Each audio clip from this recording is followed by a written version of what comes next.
Hey, this is Emily Soderback of Scarecrow Video's Viva Physical Media. Hi, this is Matt Lynch, co-host of Viva. The Projection Booth podcast is sponsored by Scarecrow. Try out Scarecrow Video's rent-by-mail service. Choose from over 155,000 films and get Blu-rays, 4Ks, and DVDs, all delivered directly to your door. Visit scarecrowvideo.org today.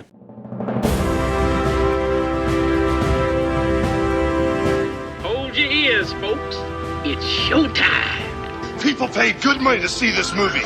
When they go out to a theater, they want cold sodas, hot popcorn, and no monsters in the projection booth. Everyone pretend podcasting isn't boring. Turn it off. Turn it off.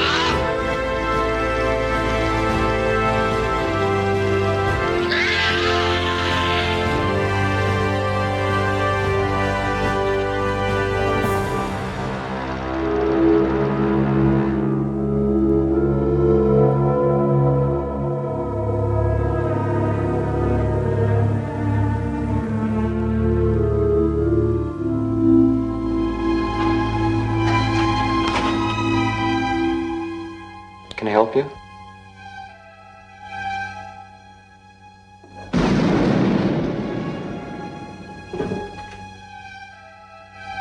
Well, there's a man. We were involved in a relationship.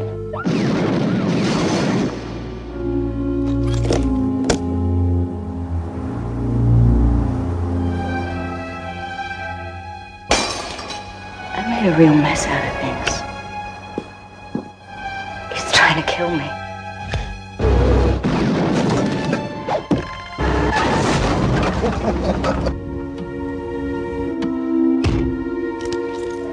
You have to help me.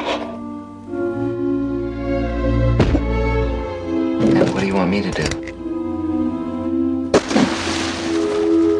I want you to kill me.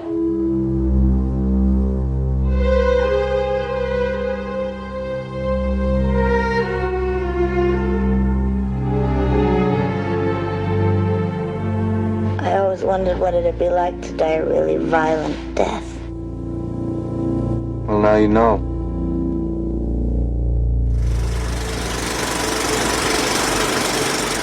Welcome to the Projection Booth. I'm your host, Mike White. Joining me once again is Mr. Rob Spencer. I'm going to need a pint of A-negative blood. Also joining us for this month is my co-host, Jedidiah Ayres. So happy to be here. We are kicking off a month that we're calling Val-halla. It's a month looking at the films of Val Kilmer. Sure, his body of work could fill an entire podcast on its own, but I've picked out 4 films that I've been wanting to discuss for a while, starting with 1989's Kill Me Again. Directed by John Dahl and based on a screenplay by Dahl and Warfield, the film stars Val Kilmer as Jack Andrews, a PI in Reno who gets entangled with a couple of bad characters. Faye Forrester, played by Kilmer's then-wife, Joanne Whalley, and Vince Miller, played by Michael Madsen. We will be ruining all of the twists and turns of this crime thriller as we go along, so if you don't want anything ruined, turn off the podcast and come back after you've seen the film. We will still be here. So, Rob, when was the first time you saw Kill Me Again, and what did you think?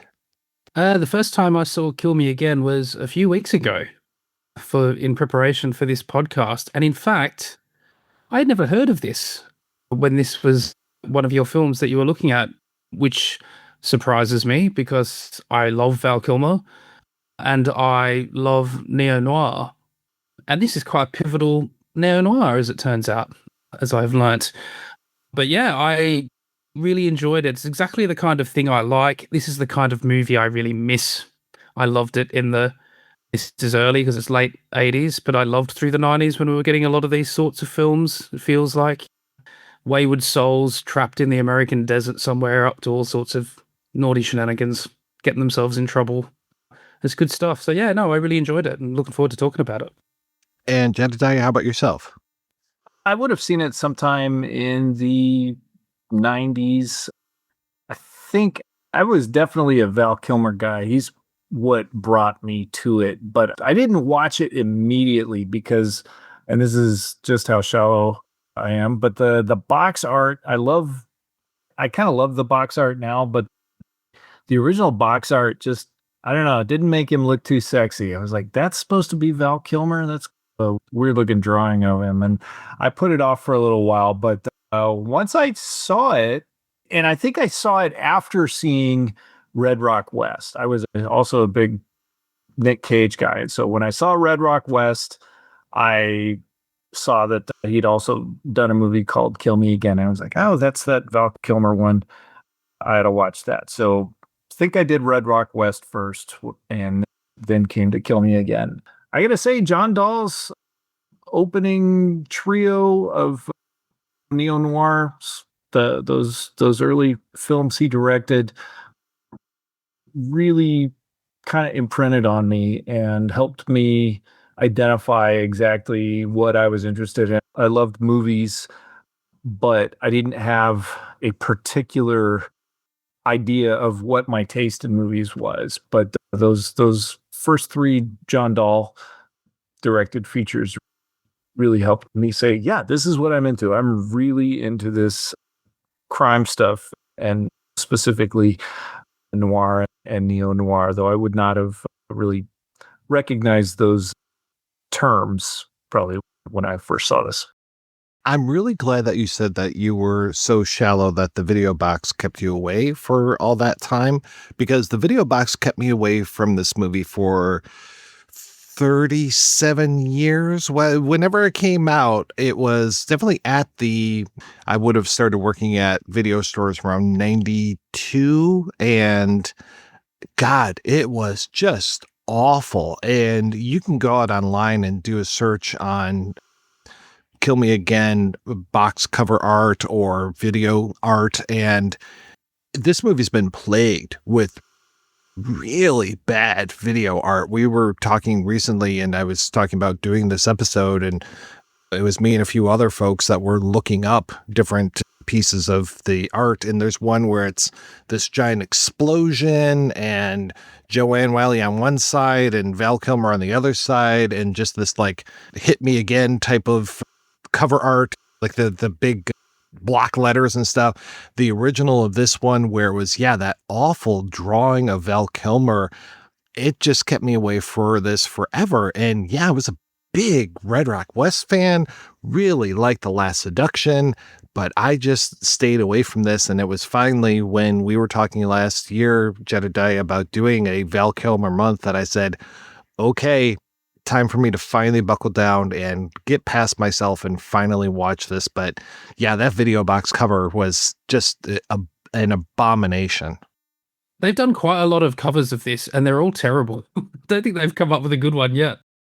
There's one where it's her with just a very simple Kill Me Again across the middle of it. That one's probably the most inoffensive, but it still could be better. It really just needs more of a neo-noir type of box cover. The poster needs a real redesign for this. And I think that's where some of the other neo-noirs of the period, like this came out before The Grifters, but The Grifters and Romeo is Bleeding. I love the poster for Romeo is Bleeding. There were so many good pieces of art that came out of this. Of course, the classic Pulp Fiction poster is one of the best posters around, but what did this movie do to deserve that horrible box cover? In theory, I'm a big fan of the drawing, the box cover drawing style. But I wouldn't say I was repulsed by it the same way Mike is, but I was not drawn to it. It didn't seem sexy to me, even though clearly it's trying to be sexy. And it's got the Venetian blinds and it's got the shadows across Joanne Whalley. And she looks good in the box, but I got my VHS copy right in front of me. I'm looking at it. She looks pretty good, but Val Kilmer did not particularly look. I was a big Mad Mardigan guy. I loved Willow, and so of course I loved Joanne Whalley from Willow too. But Willow kind of came out at the perfect time for me. I was like 12, I think, when I came out, and I was just making enough money mowing lawns and babysitting to start going to movies on my own, and I had a bicycle I could ride, and so I would ride. And I think I saw Willow 8 times at the theater. It definitely made an impression on me. And so to me, Val Kilmer was super cool. He was the next Han Solo as far as I was concerned. And I was interested in this stuff. But yeah, the box art did not entice me. I don't think I saw Willow. Gosh, that was a long time too. And that had nothing to do with the box cover. I don't know what it was about Willow that I guess I was just the wrong age kind of thing for that one. I think I might be a little bit older than you, Jedidiah. So just really wasn't in my wheelhouse. Once I finally did see it, I liked it. But I have to say that I like Joanne's look in that a lot. Thought she looked amazing in that movie. And yeah, she's just a gorgeous woman and a perfect femme fatale. She's really good in this, but it's really interesting watching this because I caught up on, I'd never seen Last Seduction, so I caught up on that in the last few weeks as well. And I do wonder whether this character is a kind of first attempt at something like that. I know Dahl didn't write The Last Seduction, but he didn't make the film. She is so obviously a femme fatale. There's no mystery involved in it, although it does lead you to believe maybe she changes along the way, depending on your orientation towards the film. Even down to the name, that FF, those FF initials aren't a mistake, I'm sure. So the film is telling you this is the femme fatale. And in The Last Seduction, he just goes the whole hog and makes the femme fatale the protagonist, which is the interesting twist there. She almost is here. It's a bit hard for me to say because I'm not American, but I'm quite impressed with her accent. Seems natural to me. I don't know if it does to you guys. No, not at all. Yeah, it wasn't distracting to me. No, I thought she did a great job with it. What was distracting to me was her hair. It seems like it kept changing. Like every couple scenes, it'd be like, is that a wig? And sometimes it seemed more red, and sometimes it seemed darker. And I don't know if it's a continuity error, but there is some very weird stuff going on with her hair in the second half of the film where she's a redhead because she's dyed her hair or wearing a wig. We're not sure. And then there is a sex scene where she still seems to have red hair. So I was thinking, okay, I guess it's not a wig then because she's still got that on. And then there's a weird scene where she's cooking breakfast really badly. I think that scene's just in there to show us that she is not the domesticated type. She's obviously told to make a bacon and egg sandwich really badly, and she's holding a piece of bread by the corner and trying to butter it while she's lifting it up. And then doesn't know what to do. It's quite funny, really. But then in the next scene, she's back to being a brunette. And then in the next scene, she's a redhead again. So it's very confusing around that time. I'm very surprised that our main character here isn't named a variation of Mike or Michael, because for this, I also went a little bit past Last Seduction and watched Rounders and Joyride, and I noticed that Matt Damon's character's name is Michael.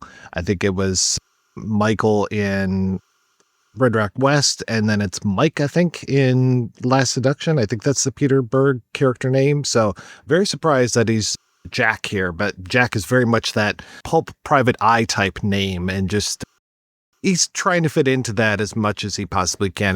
He hits this role, I would say, a little bit more like a Dick Powell than a Humphrey Bogart when it comes to his approach to things, but I think he's doing a hell of a job. But yeah, it takes a while for us to even get to him, because really the first face that we see on screen is Michael Madsen, and this was just the top of the line Michael Madsen. He is so good in this, and this was, I want to say, just a couple years before Reservoir Dogs, and he would start showing up everywhere. I was just watching Wyatt Earp for our Tombstone episode, and he shows up as one of the Earp brothers in there, and I'm just like, my God, I can't get away from Michael Madsen lately. But he is just so wonderful, especially just playing this kind of absolute off the chain, you never know what he's going to do type of character. And he's so great that he's the jilted guy, that he really has a good reason for not liking her at all and really wanting to get some revenge because she's the one that just fucks him over. And I like when a noir, I guess he's kind of a protagonist, when a noir protagonist is not going to put up with anybody's shit. He's both, for me, protagonist and antagonist. He's really the villain of the piece, but I think she's worse. Like you said, he's got good reason to be angry at her. And he does seem to really, aside from her screwing him over on a business deal. He says it, and throughout the film, I can't believe it, that he'd as soon burn the money up if he thought it was going to come between them. He loves her. Rob, you compared her a little to the Bridget character in Last Seduction, and they're very clearly the femme fatales and built on kind of some classic tropes. But man, the more I watch Kill Me Again, the more I just love how dumb she is. And I say dumb in that she does not think 5 minutes into the future. She's just like all impulse, which is a really fun character to follow, but just terrible decisions, including Michael Madsen, when they find out at the beginning of the film that they've stolen a lot more money than they thought they were going to. She's so giddy and excited, and he's like, oh shit, we really stepped in it now. And his plan is, okay, we got to go lie low. And she's like, screw that, I'm heading to Las Vegas. And that sets the whole thing in motion. And she doesn't hide well. Everybody tracks her down. Her whole thing is kill me, erase my identity. And then she goes out and she can be found doing exactly what anybody would expect the dumbest person to do. And I really enjoy that about her this time, is how the femme fatale is usually, we think of them as being crafty and really manipulative with a grand plan, but she has no plan. And she's a beautiful woman who I think is without the moral code that allows her to operate, do some things that other people wouldn't do. But she's clearly been coasting on that because she's not very smart.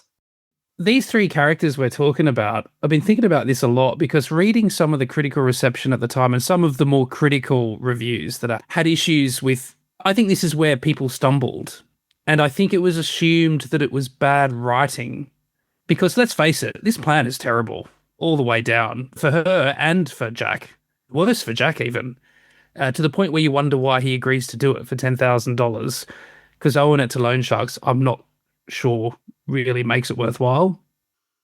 I always like to give the filmmakers some sort of benefit of the doubt, at least see if I can find some way for that to make sense. It does become quite interesting because, as you say, Vince, the Michael Madsen character, he is in a way, until a certain scene later on, he is more sympathetic than her. He's more sensible.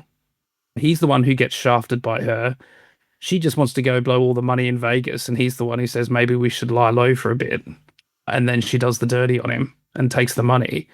So you can see where he's coming from. Meanwhile, you've got her, as you say, she is not real smart, to the point that when they carry out this faking of her death, we know that Vince is in Vegas because that's where he reads the newspaper report of her suspected death. But so she goes, her brilliant idea then, because she knows he'll be in Vegas, is to go to Reno, Campbell, because he wouldn't think maybe she'll go to Reno instead. It's the most minor adjustment to the plans that he already knows that she's going to do possible. But I think the really interesting one is Jack. And who was the Time Out reviewer that was complaining about the sort of pudgy baby face, and he doesn't seem like he doesn't convince as this hard-bitten detective?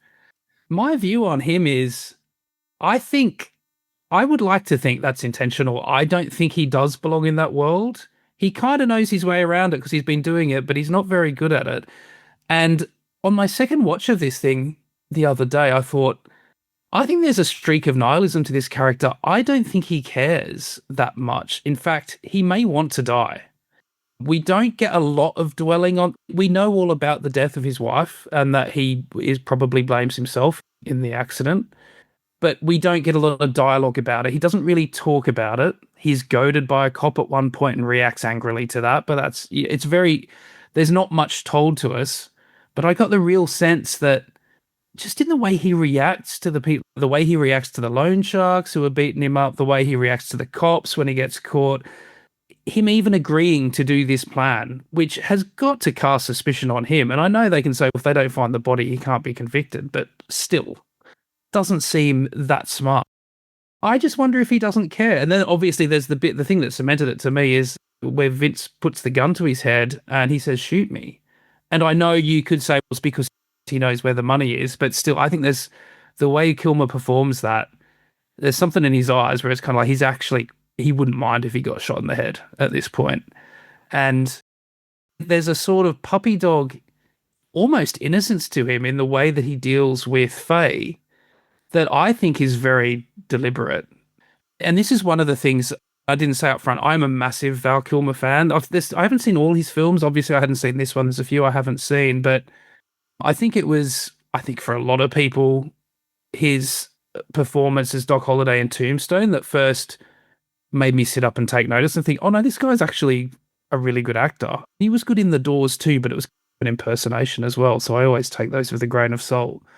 But then as time has gone on and I would watch him, and I've noticed in films like this and other early films like Thunderheart, for instance, these are not roles that require amazing acting, but he has this ability to inhabit characters and just do the little things.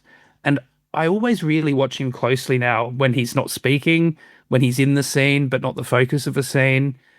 And if you think about it, he really becomes the characters in every film he ever is, and he makes it look quite easy. I think it's quite instinctive for him. He's pretty method, isn't he? Which is one of the reasons that probably his marriage to Joanne Whalley split up in the first place. I know when he got the Jim Morrison role, he was apparently walked around the house as Jim Morrison for a year, and that would have been pretty hard to take. Would you quit singing? I'm tired of it. Yes, you're Mr. Mojo Rising. I get it. You are not the Lizard King, okay? Just forget it. But you watch the way he walks with her, the way he doesn't look her in the eye, his kind of self-effacing manner with her. He's a very odd character that I think maybe the filmmakers would have been better off making that more obvious what they were trying to do. I think it went over people's heads and they just thought, this guy's not very convincing. But I think he's terrific, and I think he's a really interesting character. Reading his memoir, I'm Your Huckleberry, he was speaking about an early opportunity that he had on Broadway where he was going to be the lead in a play. And then it turned out Kevin Bacon was available and they wanted Kevin Bacon for the lead. So he went to the number 2 spot, and then it turned out Sean Penn was available and they wanted Sean Penn. So he went to the 3rd spot, which was not a role he wanted. It was the straight role. The 2 leads were a lot more attractive to him. But he said that through that, I found that I could play I think he had it in quotes, the good guy, the naive guy, maybe. And there's a quality to this role that I think, he holds. I don't know that a lot of actors could hold that, be interesting, or at least make us want to watch him in a sort of a role that naive is one way to say it, and maybe that's what he's bringing to it, but it's not a detective who does a whole lot of brilliant detecting, and he's definitely not a tough guy. He gets shit kicked out of him a couple of times, which is something I always like, actually, but I like my detectives to get knocked around. But I mean, there is a quality about him that he brings to it, and it's not, I think he is more known for his showier stuff like The Doors. But yeah, he could do this. He could do this role and bring something to it, even though it was on the page, maybe. I like what you're saying, Rob, as far as the nihilism, especially the first time he gets beat up and he gets his fingers broken, which will be an injury that marks him through the rest of the film. We talked about The Big Fix a few months ago, that whole thing with our main character, Richard Dreyfuss, having his arm in a cast through the whole thing. Now you've got him with his fingers bandaged up through pretty much the entire movie. Or Elliot Gould in California Split. Jack Nicholson in Chinatown too. It's this whole idea of marking your main character, especially, he's too nosy, right? But here it's one of the loan sharks is going through his drawers and he finds a picture of Kilmer's now dead wife, Jack's dead wife, and he starts talking about her, and that's when Kilmer goes on the offensive and gets the shit kicked out of him. And then it's interesting, it's a different picture that he lands next to that is broken on the floor.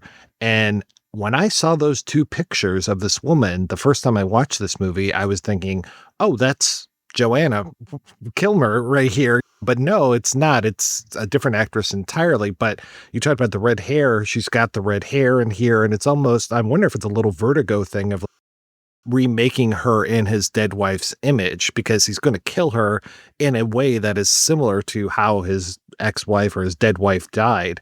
I also found it was interesting that second picture, he's there, and I want to say he's like holding up some fish or something. He looks like he's dressed as a fisherman, and the hotel or motel behind them is Echo Bay Motel. So I'm like, oh, Echo Bay. All right, this is nice. It's like your second chance here. And that is the hotel they go to later, isn't it? It's the Echo Bay as well. Because I didn't notice it in the picture the first time around. I noticed it when they turn up there, and I thought the same thing. Echo Bay. Okay, it's going to be an echo of water. This is symbolic of, what he's lost, and a kind of maybe that symbol of a transition between life and death. And it was only on the second watch that I noticed that this is actually where he was with his wife. I think it is the lake or the bay or whatever it is where his wife died, isn't it? It seems to be suggested. Yeah, and his secretary says something about like, a cabin or something, and I'm just like, oh, I'm sure that's not going to come back in the third act of this movie. The other thing that I noticed too, we were talking about the robbery that starts this movie, and that they have a lot more money than they expected in that briefcase. So I don't know if Madsen ever says this is mob money. It feels very much to me like the beginning of Charlie Varick, when they rob that bank and end up coming away with a lot more money than they were supposed to. And of course, Varick, Mathau, is so smart in that movie. He's just, oh, we fucked up. We are robbing from the mafia, and this is really bad. And it kind of sets that whole tension between him and Andy Robinson, where Robinson's like, hey man, you got all this money. I want to go spend this money. It's like, no, you cannot spend this money. And the first thing you would think you would do, those very distinctive green bands off of this money, because then, like you were saying, she's not very smart and ends up keeping those bands around the money. And that's how she gets spotted in Reno. Yeah, there's a number of things in this film where I was thinking, is that funny and laughable, or is that actually totally true to life?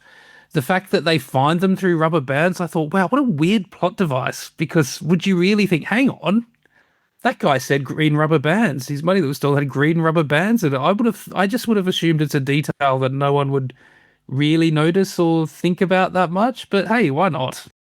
There's a real tendency in these, there was a lot of these kind of low budget crime films made and released in the 90s in the wake of Tarantino's success, which I'm grateful for, because I enjoyed a lot of those films, but there was an increasing reliance on characters being too smart, having to be ahead of the game. It's not what I like about crime and noir, and there's something about characters doing dumb things believably that just brings a lot truer and makes the emotions really come through when you're like, yeah, I believe that they would behave that way, even when it's clearly not a good plan. Dahl and is it Warfield, his writing partner? I believe that's a conscious decision on their part, because one of the things I love in this film is it's a recurring incident of misidentification. You've got that scene where Kilmer, and you're thinking when he does it, where they're faking a death, and he is making a big show of carrying her out to the car and being seen. And at the time I was thinking, okay, that makes sense for the plan. It doesn't seem to make sense for him. Why would he want to do that?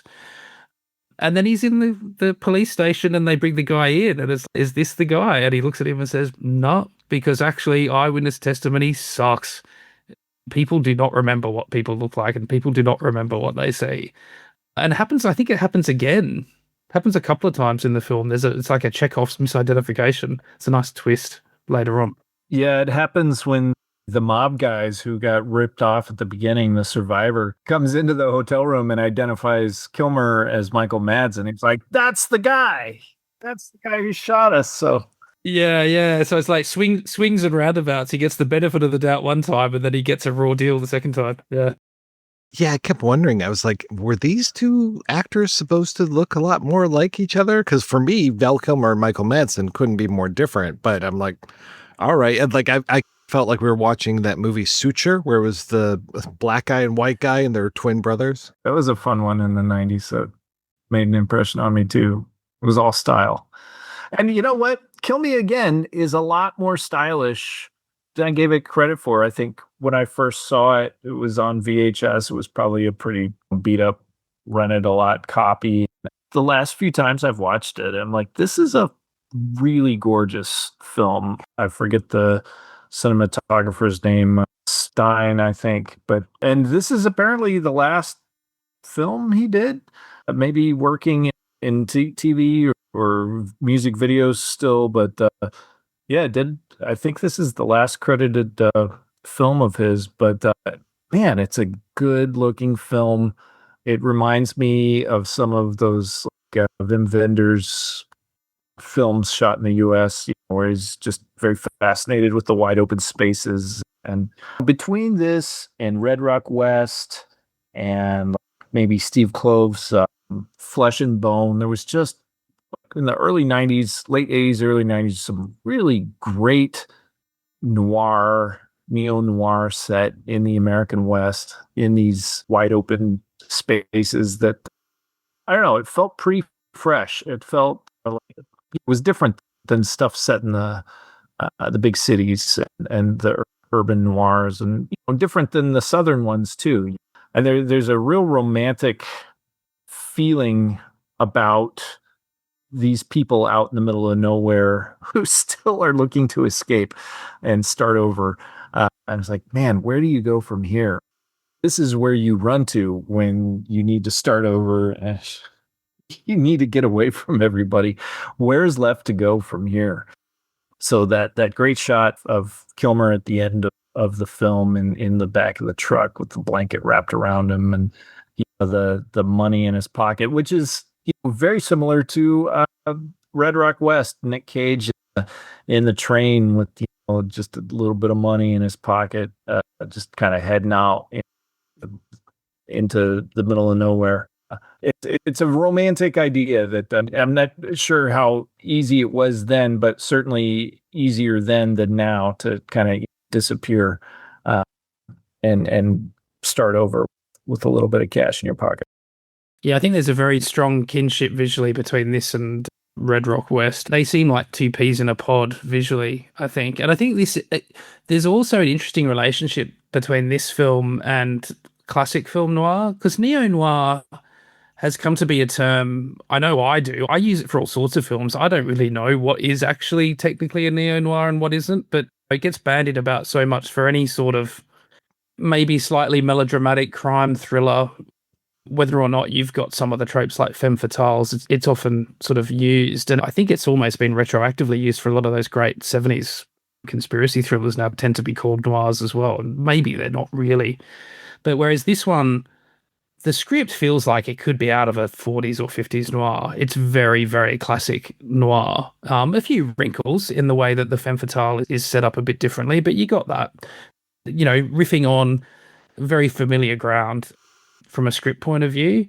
And visually, it's got some callbacks. Again, another thing I read in a lot of the critical reception was how it really exercises that noir palette, or not so much the color palette, but the use of shadows and blinds and that kind of thing. And I had to go look back at it today because I did not really remember that much striking use of the sort of the light coming through the blinds. And I can only really see one scene where that's done very strongly, which is in the hotel room scene where they're setting up the fake death. We get plenty of low-lit rooms with a single light source somewhere, usually from down below or something like that. You can see a lot of Venetian blinds, but the light is not shining they are not lighting up the scene. They're often just a background element. So it's like there's a bit of an homage there, but then, yeah, overall, this is a very brightly coloured noir. You've got, whether it's the neon of Reno or the beautiful gold, umber, turquoise colour of that beautiful lake, which is more of a turquoise than a blue, and very sunny. It's a very sunny noir as well, and you've got those desert sort of hues. And it is, yeah, I think it's really beautifully shot. I think the first time that she comes into his office, that's also very noir with the way that the light is cutting across her, and she's in darkness when he kind of comes in. And I love how every private detective's office is almost exactly the same in the movies, where you've got the outer office, the vestibule where the secretary works at, and then you've got the inner office with the Venetian blinds behind them.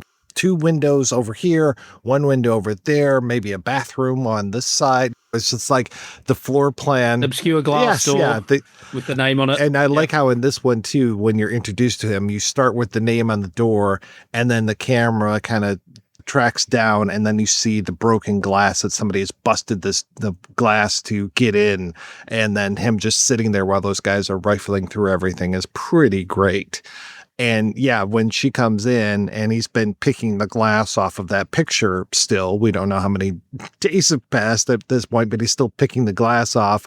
And you cut from that picture of his wife, of Kate, to her coming through. You see the face coming through that break in the glass that I was talking about. That's such a nice way of framing her. And yeah, all of the framing here, Jedidiah, you're talking about the beautiful cinematography, the stuff, especially when he goes to Kate's grave and is putting the flower on her side of the grave, and then you go over and it's his side with the death date missing, and that plays into that nihilism you're talking about, Rob, where it's just like he's just kind of waiting to die.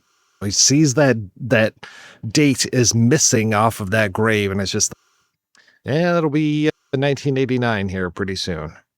Is that common practice to actually put your headstone in? I know people will often get a double plot and the plan is to be buried next to your partner, but do people normally put their headstone in before they've passed away? I wasn't aware of that.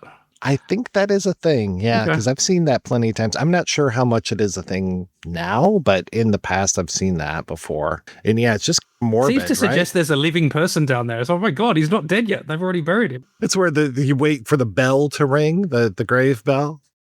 Jedidiah, you're talking about beautiful Western noirs, and I just, of course, I love White Sands, which we talked about in the past, or After Dark, My Sweet, which I think came out the next year. So it was like 1990 was a real boom year for this. So this coming out in 89 was terrific. And yeah, there's a lot of movies that I was like, okay, what are some of these neo-noirs from the late 80s? And some of them I'm like, yeah, I don't consider Midnight Run to be a neo-noir, thank you. No. Or Cohen and Tate, maybe, but it's, come on, guys. It's once you start to get into more, the Grifters or After Dark, My Sweet, and some of these, it's like, all right, these are definitely much more neo-noir. And I can't remember, there was the film Palmetto with Elizabeth Shue and Woody Harrelson. I can't remember if that was a out west or if that was a Florida noir.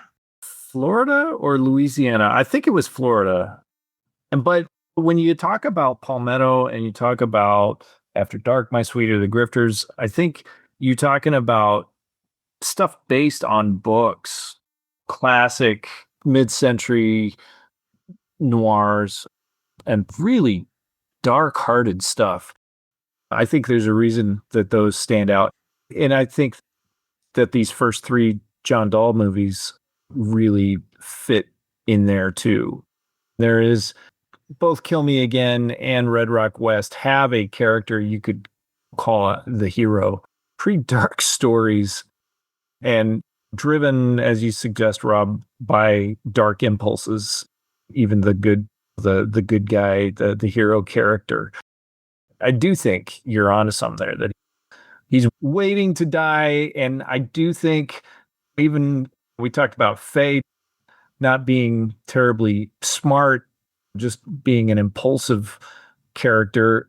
There's a resigned fatalism or nihilism, if you want, to Kilmer's character, where he does seem to recognize, oh, it's going to be that kind of story, and here's the role that I'm supposed to play, and I'll play it. He's willing to play it.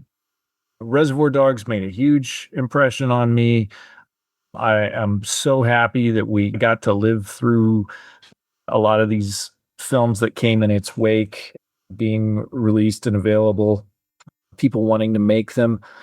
But there's something so special about those first few John Dahl movies, and somebody like Nick Gomez, who was also making crime movies, low budget crime movies at the time that aren't really touched by that Tarantino thing. They perhaps were made because of that, perhaps were funded and things like that, but there's none. They're very sincere tales. None of the stuff that Tarantino would be credited or blamed for cropping up in movies too much. The kind of wise ass attitudes of the criminals and things like that. Those guys, John Dahl, Nick Gomez, probably a couple others, really making some very sincere pre-dark stuff that really stands out in retrospect, how special it was compared to the other things coming out. And I just wonder if it was just the thing, filmmakers of that time just wanting to harken back to those sorts of stories and those sorts of settings, because they do. I was thinking these some of these neo-noirs of the type that we're talking about do remind me a little bit of what did they call them? The Warner Brothers would make them the sort of, the short, sharp genre pictures, stuff like Heat Lightning, which were even before the onset of film noir is a big thing, but they were like crime stories. They churned them out. The main thing that they tried to get across is mood and setting and vibe.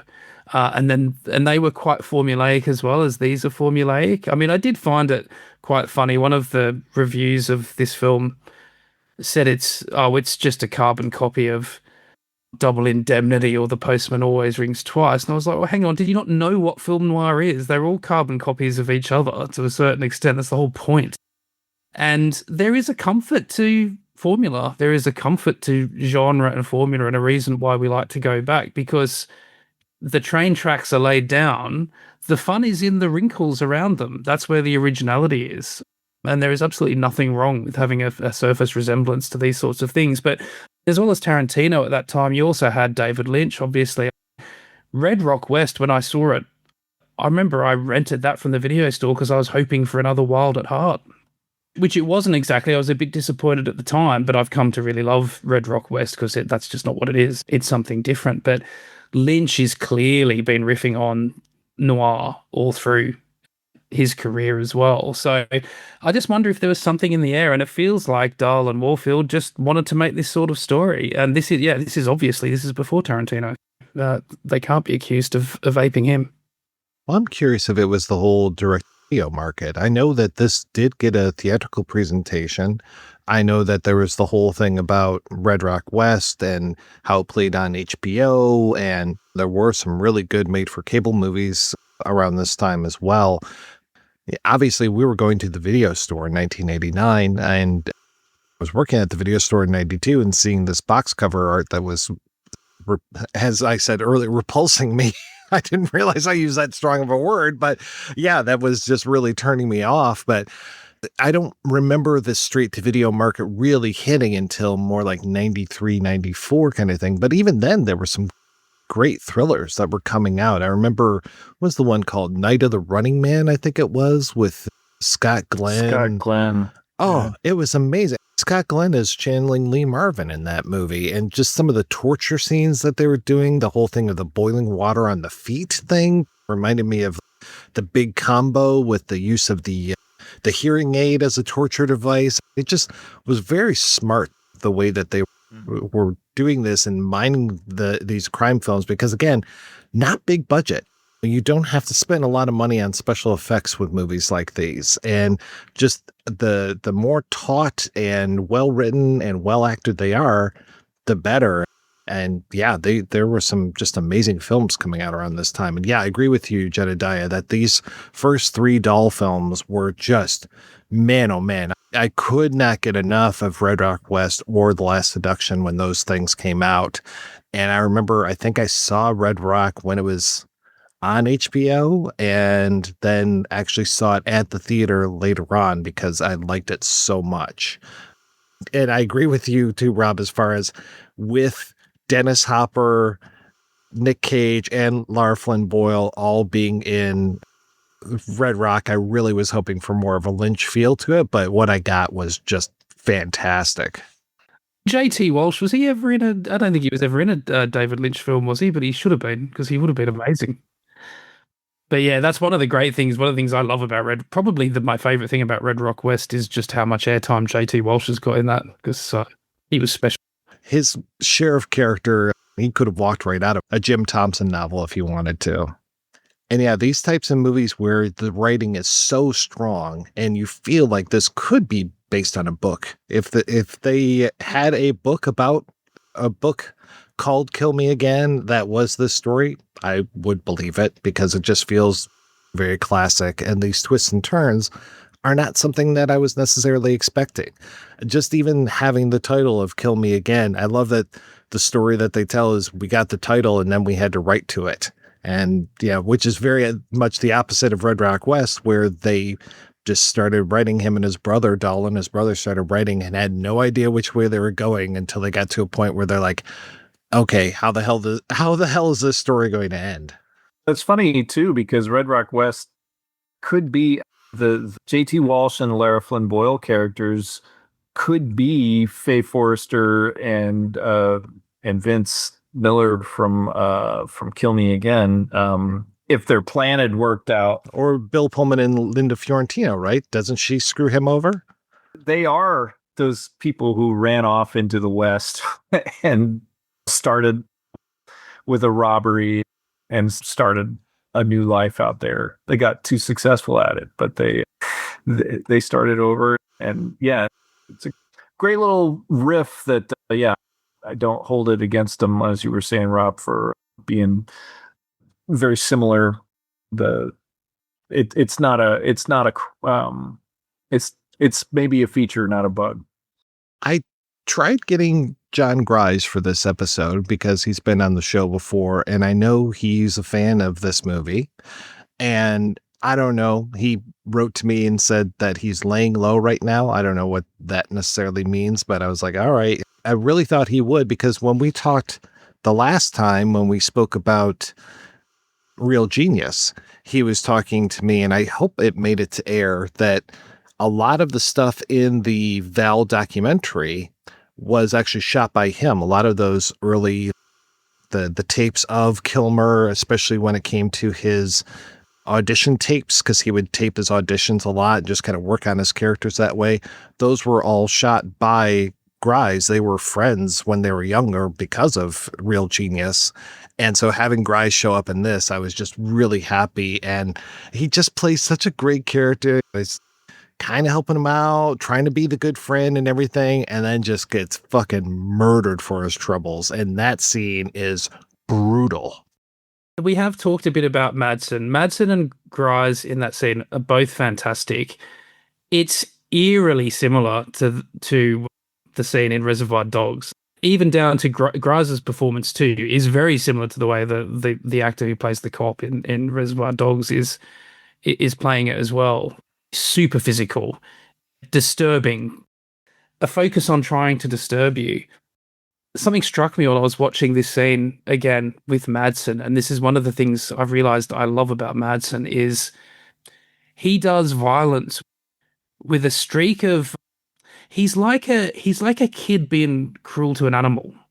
There's a curiosity and playfulness to what he's doing, which he does here. Even when he eventually slits his throat, he kind of stands back, and you see just the way he sort of stands back and watches how he falls. He's interested to see how he falls. It's a little thing that he does which just makes it so disturbing and so fucking evil.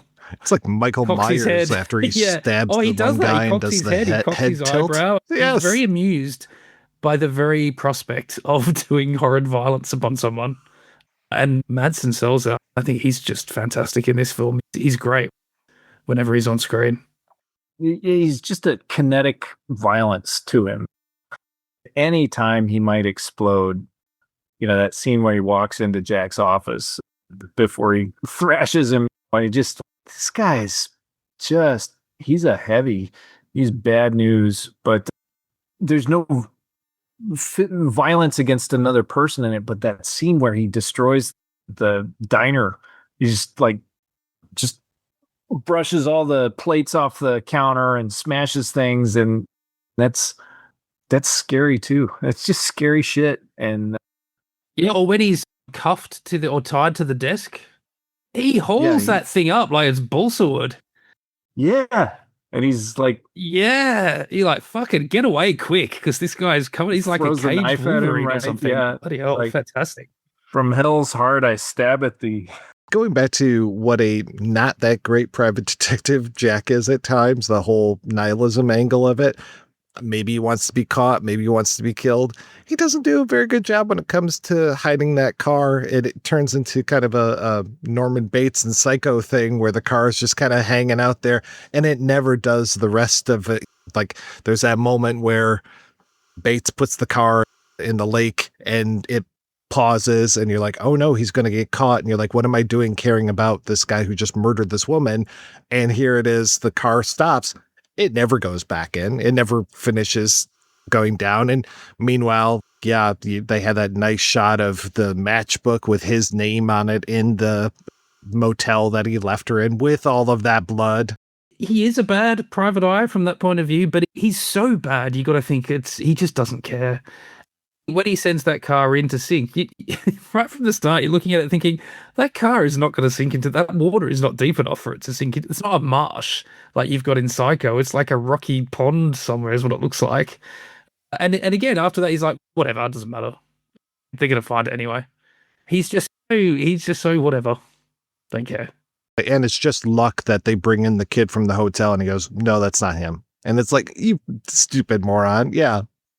Disposing of the car and things like that is half-assed, but is also, he knows there's no body. He knows so it's a little bit low stakes. The whole point for him is that someone thinks she's dead. And so finding this car is maybe not a bad thing, but the scene that he commits to, the character is so invested in, that both he and Wally are invested in, is the fake murder. And what a hot scene that is. There's a literal sex scene in the movie. This is the hot sex scene as they're just backing off of each other, going up to the moment of violence and backing off and spilling blood everywhere and getting so excited by the sort of, hey, wrestle with me. They're just talking about what the killer would do. And man, that's a really sexy scene. I bet that is the scene that grabbed Kilmer's attention, or whoever's attention, when they were first going to do this movie. I bet that really leapt off the page.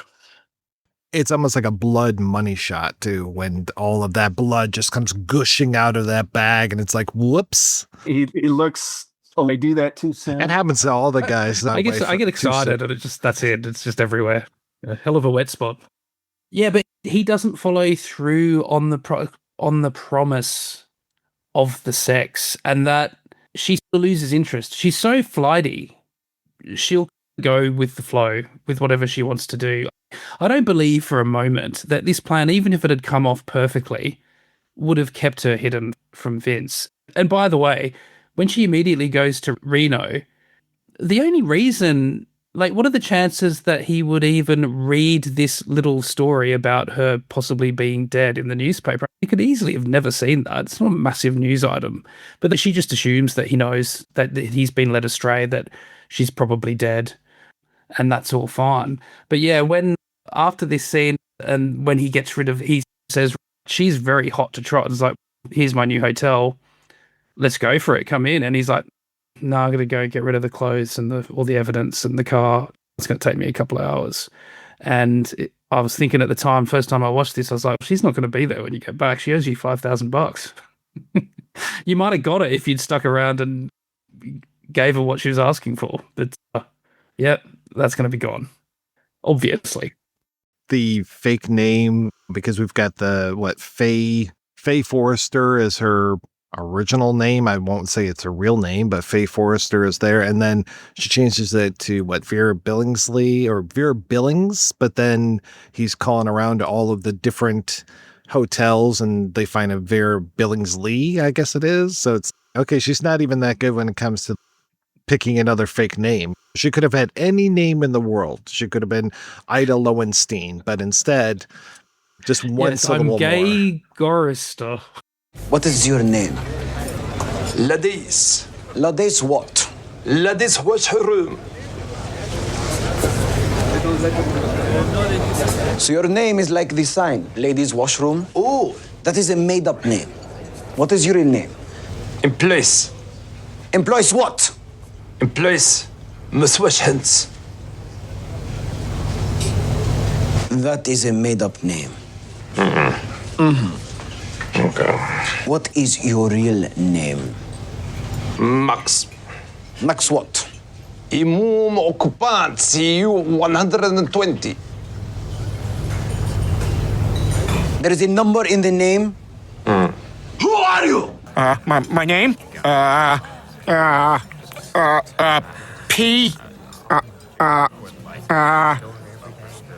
T. Griffin. Yeah, Peter Griffin. Oh, crap. Well, it's like Wendy Croy in The Last Seduction. When Billings is like, shit, they're near Montana. They're, it's, God, all these ties. But I do think that she thinks Madsen will find out about it in the papers because that's where she gets her whole plan is from the paper, which is telling that she thinks, oh, here's a plan that didn't work. I'll do that. It didn't work. They found out about it. There's a story in the paper, but well, it didn't work for them. I bet it would work for me. Reality doesn't touch her. At least she thinks she can walk through the raindrops, and she thinks she can go to Vegas and be the loudest person at this craps table, just surrounded by all of these men, throwing out sevens as much as she wants. And nobody's going to notice me. Nobody's going to put the finger on me here. She dresses exactly the way he told her to when he told her to make sure she's noticed. She wears that low cut dress and that, she's very sexy and flirty with everybody and loud. So, yeah. With the dress and the wig, she looks like Goldie Hawn from Death Becomes Her. Compulsiveness. You mentioned this, I think, in your notes, Mike. It's a really good point. This is her, right? The compulsion. And I always find this is one of the things that does fascinate me about crime films because personally, I'm too sensible to be a criminal like this, but I'm also too cowardly. I just can't believe the risks that people take. And it's a compulsion. And my favorite bit of performance from her actually is when Jack drives her up to, is it a police station or just a bunch of cops somewhere and says he's going to turn her in. And she just it all just crumbles away. All the fear, all the neurosis, all the sort of, you think, yeah, she's always feared this thing happen. She is aware of the potential consequences of what she does, but she just chooses not to think about them. And when you confront her with them, she just loses it. And I think Joanne Whalley does a great bit of performance there because you feel for her. You're like, yeah, she's upset. It works. I want to ask though, is she genuinely upset or is she just saying anything that she thinks he wants to hear to make him go away?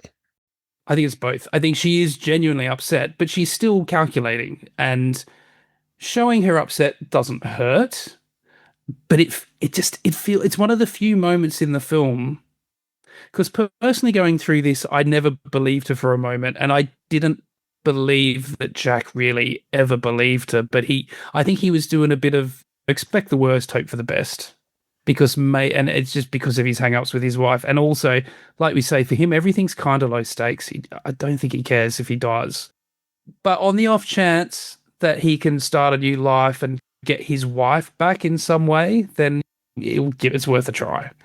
But that is the one scene where I believe her. But she's still lying to him in terms of what she's trying to get him to do. She continues to lie to him all the way through. We know this because we know what the truth is. But that makes sense.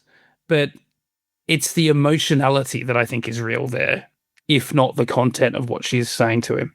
I agree that it is both. It is a genuine reaction, and it's her telling him what he wants to hear, because that's really the only tool in her box. She doesn't have a grand plan, but she's very good at knowing what usually men want to hear in a certain situation to get what, whatever her short-term goal is. But yeah, that bit is where, this is the real her. That other than that great fight she has with Michael Madsen at the beginning where he stops the car as they're speeding away and comes around in a threatening way, and she's screaming at him from behind the glass. That's a great scene. And I love how he's waving the keys at her, because you can lock yourself in the car and scream at me all you like, but I've got the keys, so can we just move on at this point? Yeah, him smashing that window and it's great.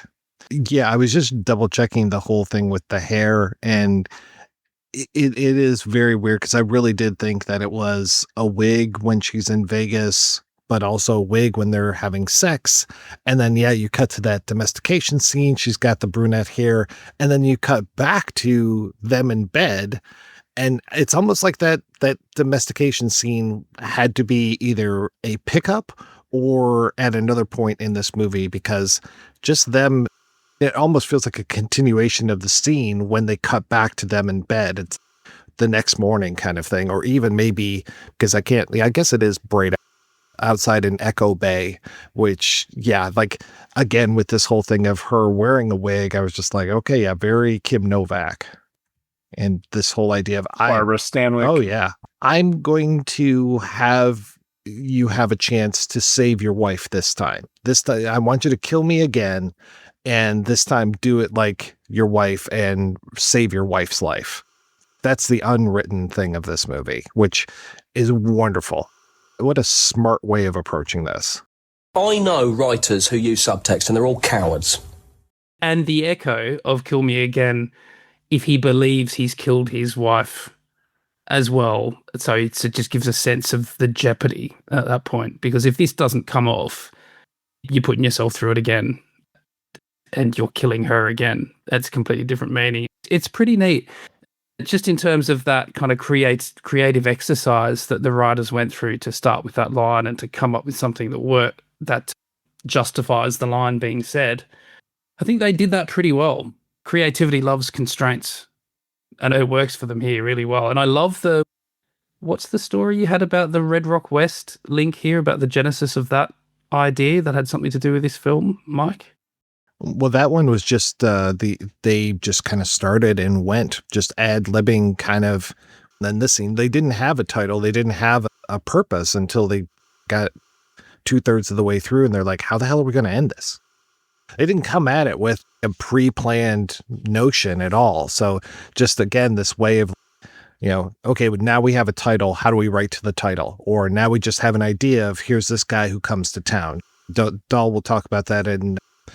We are covering Red Rock West later on this year, so I'm going to cut this interview with Dahl in two and have the second half of it later on in the year when we talk about that. But this whole idea of just coming up with the idea of Red Rock West by going through these kind of backwater burgs and seeing a bar and being like, oh, nothing good is going to happen in there. And you always get those kind of bar scenes. There's even one in this one. There's definitely one in After Dark, My Sweet. There's even one in The Brave. And it's like, okay, this is like nothing good is going to happen in these wide open spaces where you have this little shit bar. It's almost like for this one, it's also a little bit like the gas station that he pulls at by Last Chance, where you've got the cops on one side and the cops on the other side, and they exchange at certain points of the day.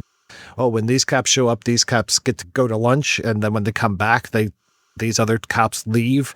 And I like there's that little window of time that he sees where he's just like, oh, I can use this to my advantage. And that's where you get our detective actually being fairly smart. Yeah, we get later on that he was an insurance investigator, so surely he picked up some tips there. Oh, very Walter Neff. Yeah, and then you get a kind of a prequel to Thunderheart by him going off on this reservation, and Graham Greene is not there to give him a hard time this time. Or it's a prequel to the Doors.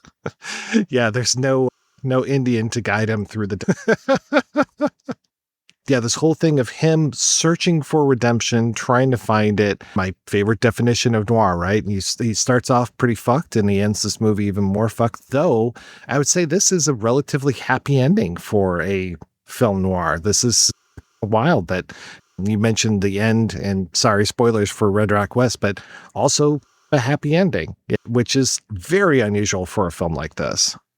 It goes pretty elegantly with what we've been saying about his attitude through the whole thing, because one thing that many classic film noir protagonists have in common is desperation.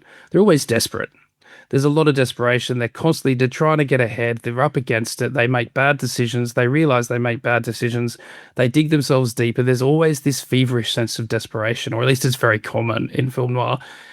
In this one, it was the thing that really struck me about the film, that it was almost a jarring note at first before I decided that actually this is quite good and I quite like this sort of sense of, it is almost low stakes with him. He's such an internalized character, Jack, that you're thinking, is he just hiding how he's feeling, or does he really not care? And if it is what we were saying, that maybe he does welcome oblivion and that he doesn't really mind. He's going to try to get ahead, but he'll accept the unhappy ending.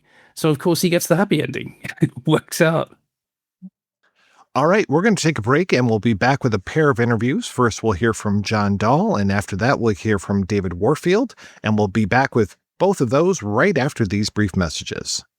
Matt from Viva again. And Emily, looking for something superior to streaming? A place with more than 10 times the selection available on literally all of the streaming services combined? Check out Scarecrow Video's Rent by Mail service. Select from an unparalleled collection of over 155,000 films and get Blu-rays, 4Ks, and DVDs delivered directly to your door. Get in on it now at scarecrowvideo.org and rediscover the wonders of physical media. Where were you at when you started working with David Warfield? Yeah, we went to film school in Bozeman together. We started a collaboration way back then. I think we made our junior project together. There's only 9 people in our entire film class.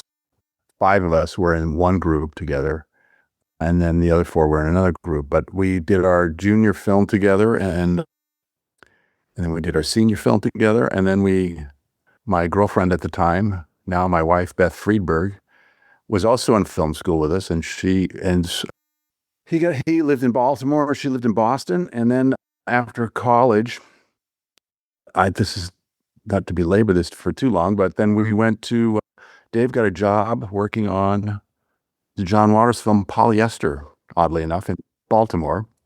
Got a job on that, and then that led to getting a job being a production manager on a children's television show called Powerhouse. And Beth and I both moved to Washington, D.C., where he was working on the show Powerhouse.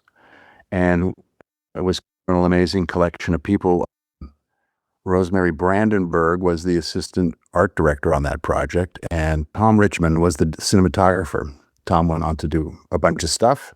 Rosemary is a set decorator in Hollywood with enormous credits. Like, she did the last couple of Star Wars. She worked for every big director in Hollywood. Check out her credits. Tom Richmond, unfortunately, has passed away, but he did several movies. And we all moved to Los Angeles to attend the American Film Institute. And the 3 of us were all accepted to the American Film Institute. Dave and I started writing scripts all the way back then. And we had, on Kill Me Again, we had written a horror film that we thought was quite clever, and we had named it Silent Night around the time that we were trying to get this out to people, but somebody else came out with a title called Silent Night, Deadly Night and stole our thunder. So we're sitting there in our apartment in Hollywood trying to come up with any kind of names that we can name our horror film something else. And we're throwing out like Kill, Die, all these kind of, out of that sort of spitball session came the name Kill Me Again. Oh, that's pretty funny. How do you get somebody to say that in a movie? And then before I went to film school, I was an art student at the University of Montana in Missoula. And I remember walking by, and I really like graphic arts, commercial art. And I was walking by this used book sale by the student union, and they had all these old Pulp Fiction books. And I was looking at them mostly because I love the graphics. And they had these crazy names like I Wake Up Screaming, Dead on Arrival. They'd have a woman with a telephone cord wrapped around her neck. They were all like, if you think about those, all those great like sort of Pulp Fiction books. And that's, I thought, that's one of those titles is Kill Me Again. So we started, and I had a couple of ideas when I first, a good friend of mine, a childhood friend of mine that moved to San Francisco, and then I went to visit him once on a school bus. When they had a spring break bus in Bozeman, and I just jumped on that bus, and it stopped in the middle of the night in Reno. And I thought, wow, I'd only read about or seen pictures of Reno, and I thought, this is just decadence and 24 hours a day drinking and gambling. What kind of stuff goes on here? I was 20 years old maybe, and that stuck in my mind. And then just kind of working on scripts even when I was in film school. But the idea of a private detective in Reno, Nevada kind of started to percolate with how do you know this guy. So this woman walks into this private detective office and says, I need you to kill me. So I can, anyway, that's how we started. So Dave and I started working on that script at that point. And when we were at the AFI, why did we watch Double Indemnity and Sunset Boulevard almost at the same time on screen at the AFI? When I must have had a guest that was coming through on that. I don't remember why. But the thing that was also crazy about that was that they're great movies. If you've never seen them, most people have, but some people haven't. They're just amazing, amazing movies. And also Ace in the Hole, which is another great movie. Same director, the great Billy Wilder. What was amazing about that is that we were living in the same neighborhood that Sunset Boulevard and Double Indemnity were filmed in. And old Hollywood was like, I love old Hollywood history, but we were near Franklin and Venice Boulevard, I think. That Franklin and Vermont, up in the hills by AFI. So now it also gelled as, okay, this is the neighborhood where all these stories took place. How could a story like that take place it could take place in Nevada.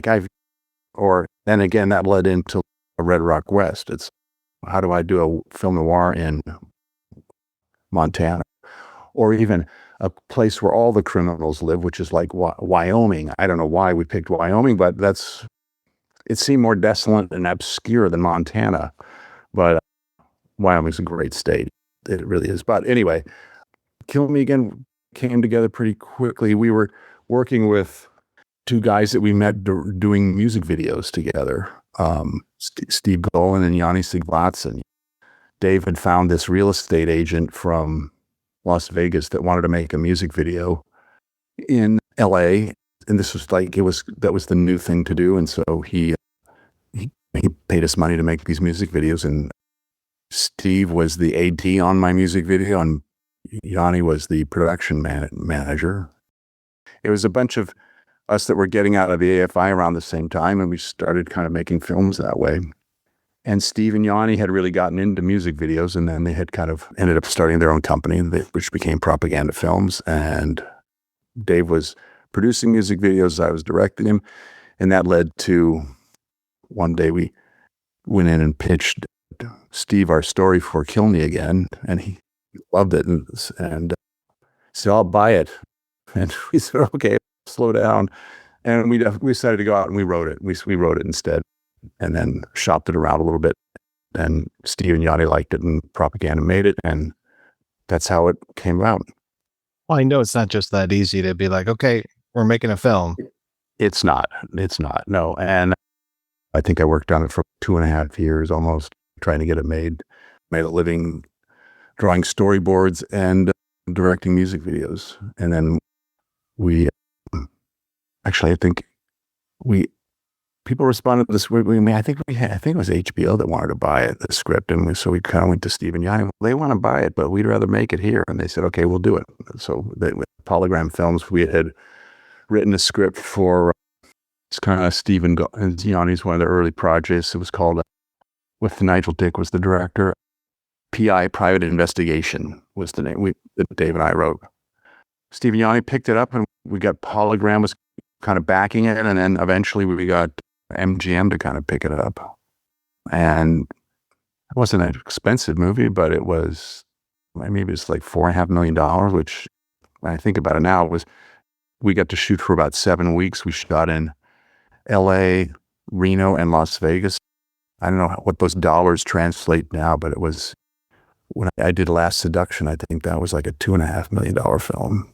And that was like maybe 4 or 5 weeks of shooting, I think. I can't remember. But so once we had MGM on board, then we started casting. And then we kind of got into that whole process. And we creating the way that we could put together the film. And we could save some money by shooting in Los Angeles for 3 weeks, I think. And then we shot in Reno for a couple of weeks. And I think then we shot in Las Vegas for it was 2 or 3 weeks. All the, like basically the Las Vegas Strip and some of the hotels and Valley of Fire, which was pretty great.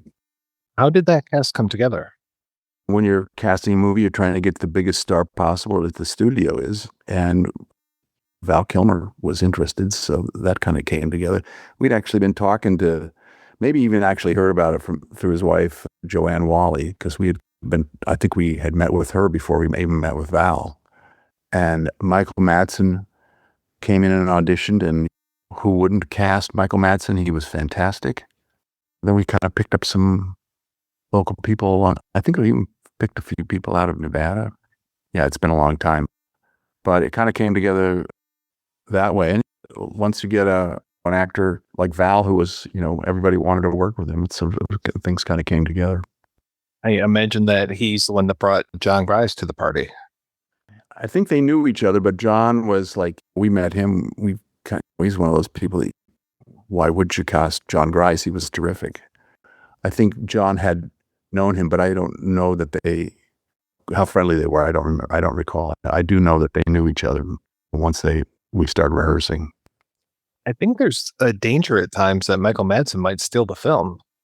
Yeah, he's pretty unconventional. He's a pretty great guy. I remember when we were filming that scene where he's got Val in the closet and at the hotel out in the Valley of Fire, and he's got this gun to his head, and he just kind of ad-libs, and he takes a lot of time, and we're running film, and I think our budget for film was 5,000 feet a day, which is not very much, and I think we shot 8,000 or 9,000 feet on that day because Michael a magazine runs for 10 minutes, but he'd just blow through 10 minutes. So at the end of the day, Yanni was really pissed off at me. Dahl, we can't shoot this much film. What are you, out of your mind? That's what he's doing. I'm sorry. But I think one of the first times I gave him a note, I'm a young director. This is my first film. And there's this scene where I think it was one of those scenes in Val's office, which was a stage that we built in Los Angeles. So some of the first stuff that we filmed, and Michael comes in and he's got he was one of those scenes with must have been a scene with Val, obviously, but it was like when he came in and busted up the place. And I gave him a note, and he goes, "Yeah, Johnny, I think I got it. Yeah, okay." And he did it exactly the same way. And I said, "And what did you think?" And I said, "That was great, Michael." He's an actor. He was directable, but he was doing his thing. There's some actors that are amazing personalities, and that's what you get. And there's lots of really good ones that are like that. They're always the same guy in every movie that they do, and that's what people like about him. I love Clint Eastwood, and he's a great actor, but you know what you're getting when you go to a Clint Eastwood movie, and that's why you bought the ticket. He's great at what he does. And there's many people like that, but that's Michael Madsen was one more like Michael Madsen was always Michael Madsen in a movie, and that's why people liked him, and he was great at that. Yeah, I was curious what it was like for you because I know you had done the music videos. I imagine when you did your project at AFI, going from music videos to directing these kind of A-list stars at the time must have been a little bit intimidating for you. Fortunately, I'd done about, I don't know, maybe 25, 30 music videos by that time. So I'd had some experience of being on a set with the clock running and the money's going out the window and the crew people and the artists and hair and makeup and props and all that stuff. But dealing with actors was a whole new thing in a way. And it's kind of like controlling chaos in a way. And you have to kind of learn how to work with everybody individually. And everybody's different. It's like, okay, so how's Michael Madsen going to do this scene? Let's find out. I adopted this Columbo tactic in a way. It's like I never tell anybody what to do. I try not to. I always ask them questions because I think creative people would rather answer questions or explain than be told what to do. Here, do it like this. I've just never. I don't like being told what to do. I don't think a lot of creative people do, but so if you start a conversation, and that's started working that way, so I'm probably on Kill Me Again, and again, totally on Red Rock West, and I've just been doing that for years, like just talking to actors. And, I think the other thing about an actor is that they're the one person on there's a lot of people on film sets that they're there, they want to do a good job, but there's very few people that have as much skin in the game as the writer, the director, and the actors. What's your name? And you can work on a movie, and if you're the lead in the movie, you've got a lot on the line. And or even if you're a young actor, they all have a lot on the line. So it's like you have to be conscientious of the fact that, and they bring a lot of talent to the floor, and you have to. Having done lots of television, sometimes you'll get writers that want to give them a bunch of notes before they've even done the scene. The thing about most actors is they've read the script, they've studied it, they've thinking about it. They've been thinking about it for hours and days. And when they finally get to the set, just let them do what they do. Let them be who they are. Another analogy would be being a coach for an NBA team. I don't know how many people are on an NBA team, maybe 15 players total, 11, something like that. It's not a big locker room. It's not like a football team or a baseball team. There's a handful of guys, and you've got probably some of the best players in the world sitting on. James Harden used to be on the bench. He was the sixth guy on the Oklahoma The Oklahoma Thunders, I think is their name. Anyway, the bench on that team back in the 90s was amazing. But anyway, you've got amazing players and you've got amazing talent, and you're sitting there, and all you're trying to do is figure out how to coach them. And you don't have to tell them how to act because they already know how to do that. They've made it through wherever they came from, and they've made it to Los Angeles, and they've gotten themselves into a casting office, and they've been in a couple of movies. You certainly don't need to tell them how to act. They know how to do that. It's just like, really, what can they just want to know that you've got a game plan, which is the script, and they want to know how are you going to do this, and so that I can take what I have and contribute. I love actors, and they're like so vulnerable when they walk onto the set, and you want to make them feel like they're safe. Well, try this, that's working, and then be encouraging. But you're not always going to get what you want sometimes, but also be careful what you wish for. there's this, one of my, I still have never found a copy of it, but there's this, when I was a kid, I used to read Mad magazines. And there was this one couple of pages of cartoons where it was little kids were drawing a picture and sending it to Santa for the toy that they wanted for Christmas. And then the kid had opened it on, and then the next frame was him opening the present on Christmas morning. It looked just like their drawing. It was like a bicycle that you couldn't possibly ride because the spokes. And I just thought that was hilarious. And that's what, having been an artist and worked as a graphic artist, and I designed billboards for a while, which was great fun. And you've got this big canvas to paint on, and careful what you wish for. Do you really want to get everything that you wanted? Because you're just by yourself. And that's the great thing about the filmmaking process. And one of the reasons that I loved it so much is I also played music, and I played in band and orchestra, and from the age of, 11 or 10 or 11, I played in bands all the way through high school and into college. And I had my own bands, and I loved the process of working with a group of people. And when you get on a film set, there is tons of talent.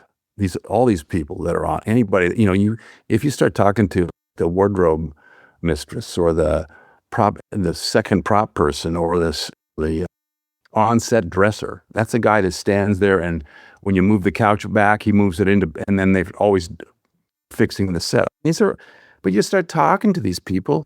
One guy that was a set dresser that I worked with for years on here in Los Angeles, he was I've just got to talking to him one day, and he grew up in Compton, and he said that he said, I was the fourth fastest sprinter in the United States. I almost made it to the Olympic team. It's like, are you kidding me? That's amazing. So it's an incredibly competitive business. And if you actually make it onto a film set and you're doing something on the film set, there's something about you I love talking to people on film sets. I learn something from them every day because they're these just incredible people. And so as a director that has the awesome responsibility of trying to make all this stuff work, every film set's kind of the same. They're all really kind of the same. But a guy like Steven Spielberg can walk onto a film set and wham, it's amazing. They're all the same. And everybody's trying to make a great movie. I remember my father-in-law said, well, why do they make bad movies? And I said, nobody's trying to make a bad movie. Everybody's trying to make a great movie. Everybody's out there doing their best, but our mistakes are really obvious. And around that time, remember, Coca-Cola had made new Coca-Cola, and it was a big bomb. Well, it was like, why? I said, then why did they make new Coca-Cola? Everybody likes the Coca-Cola that they were drinking. Why would you want to spend millions of dollars making a new one? But a lot of businesses spend a lot of money on research and development, like pharmaceuticals. How much do they have to spend to make a drug? So it's a lot of money. But our mistakes are, in the film industry, they're evident. We don't have to pick out a movie and disparage it, but you can probably think of a couple of movies where you're thinking to yourself, wow, they had all that talent, and that's what they came up with, huh? And what happens? Nobody sets out to make a bad movie. Once Kill Me Again comes out, what happens with it? So we make the movie. MGM has a kind of agreed, I think, with Paul Graham. Paul Graham probably put up half or more of the money. MGM's going to distribute it. And they were going to just distribute it in 2 markets. I don't think they had a lot of confidence in it. The 2 big the 2 big cities they were going to distribute it in were, I think it was Phoenix, maybe, and San Francisco. Those are the 2, and so they put it on 200 screens, and those were the 2 big markets. So it was a theatrical release. And my childhood friend that had gone to the San Francisco Art Institute and was living in San Francisco, and I said, they're going to release the movie in San Francisco. And the day that they released it was the day that before, whenever year that was, it was the year that the Oakland was playing the San Francisco Giants in the World Series. And I think it was game 5 or 6, and it was a very decisive game. Earlier there was an earthquake, It was a tragic earthquake that took down that freeway on the Bay side. People died. It was when the baseball game was on. Anyway, that had happened. And then the weekend that they're going to release Kill Me Again is the weekend they started up the series again. So it was not very well attended. Nobody was going to the movies because they were all going to the ballpark. It did okay. It just did okay. But at least but then a couple of things happened to it, and a couple of reporters and a couple of critics in Los Angeles watched it. I remember, and there was somebody on like one of the local news stations says, well, there's a lot of movies that you should go see this one. And it got some good reviews. It got a good review from the San Francisco paper. The guy, the critic that had people, his thing was that he'd have either somebody sitting in a chair or standing up or clapping. I can't remember his name. And that was kind of that.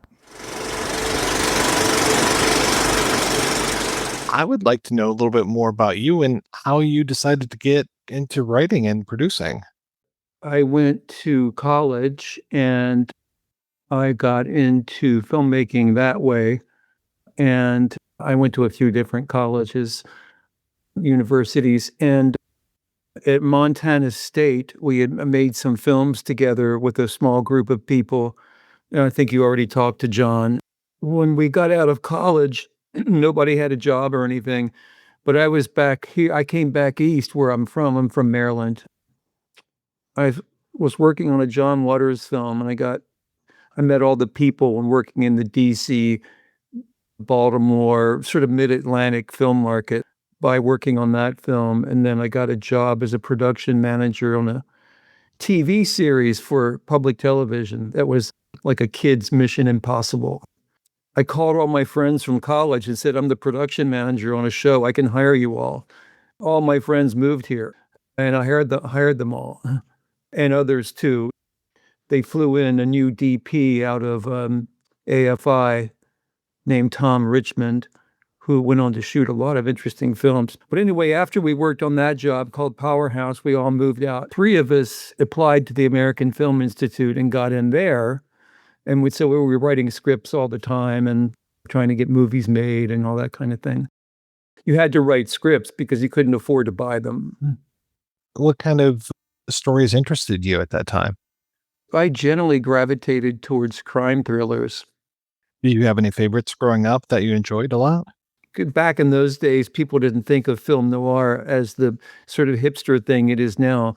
But I certainly, all the films noir and some of the French films as well were certainly a big influence. Out of the Past and some of the Bogart films and so on. And when I was growing up, certainly even things like Taxi Driver were super influential. I saw that in college.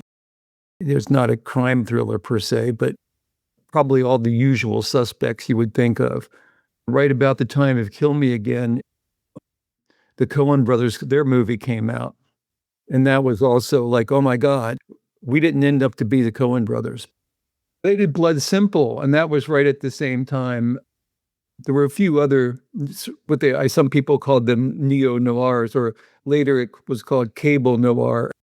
Same thing, and as it is today, also horror, because the perception was that you could make a low-budget horror movie. You could get such a movie made because the genre didn't demand movie stars necessarily or whatever. I was mostly just trying to survive, and I was working on all kinds of films. Started producing a lot of music videos because that was a big thing, because when I was at AFI, MTV got invented. My friends and I were all working at night and then going to AFI in the daytime, working on film shoots and stuff. Can you tell me a little bit more about PI Private Investigations? Michael Kuhn, who was a boss at the British company called Blank, I can't remember the name right now. He was over here. Some of our friends from AFI had started we were all hustling in various ways. Yanni and Steve Golan, who has since passed away, and Yanni, I'm not sure where he is right now. They were gearing up to film propaganda films, and we were all producing music videos. We were putting movies together one way or the other. and Nigel Dick was another director of music videos. And somehow that all came together. I think John and I wrote the script for that movie, and Nigel directed it. And it was a low-budget actioner, but it was fun. There was like a thumbnail of a story idea, and John and I just ran with that and wrote the script for it. And trying to think if I worked on the film. I think I did. I think I might have been an AD or associate producer or something. It had some really interesting actors in it. Talia Balsam was in there, and a few other actors who we could get for the limited budget that we had.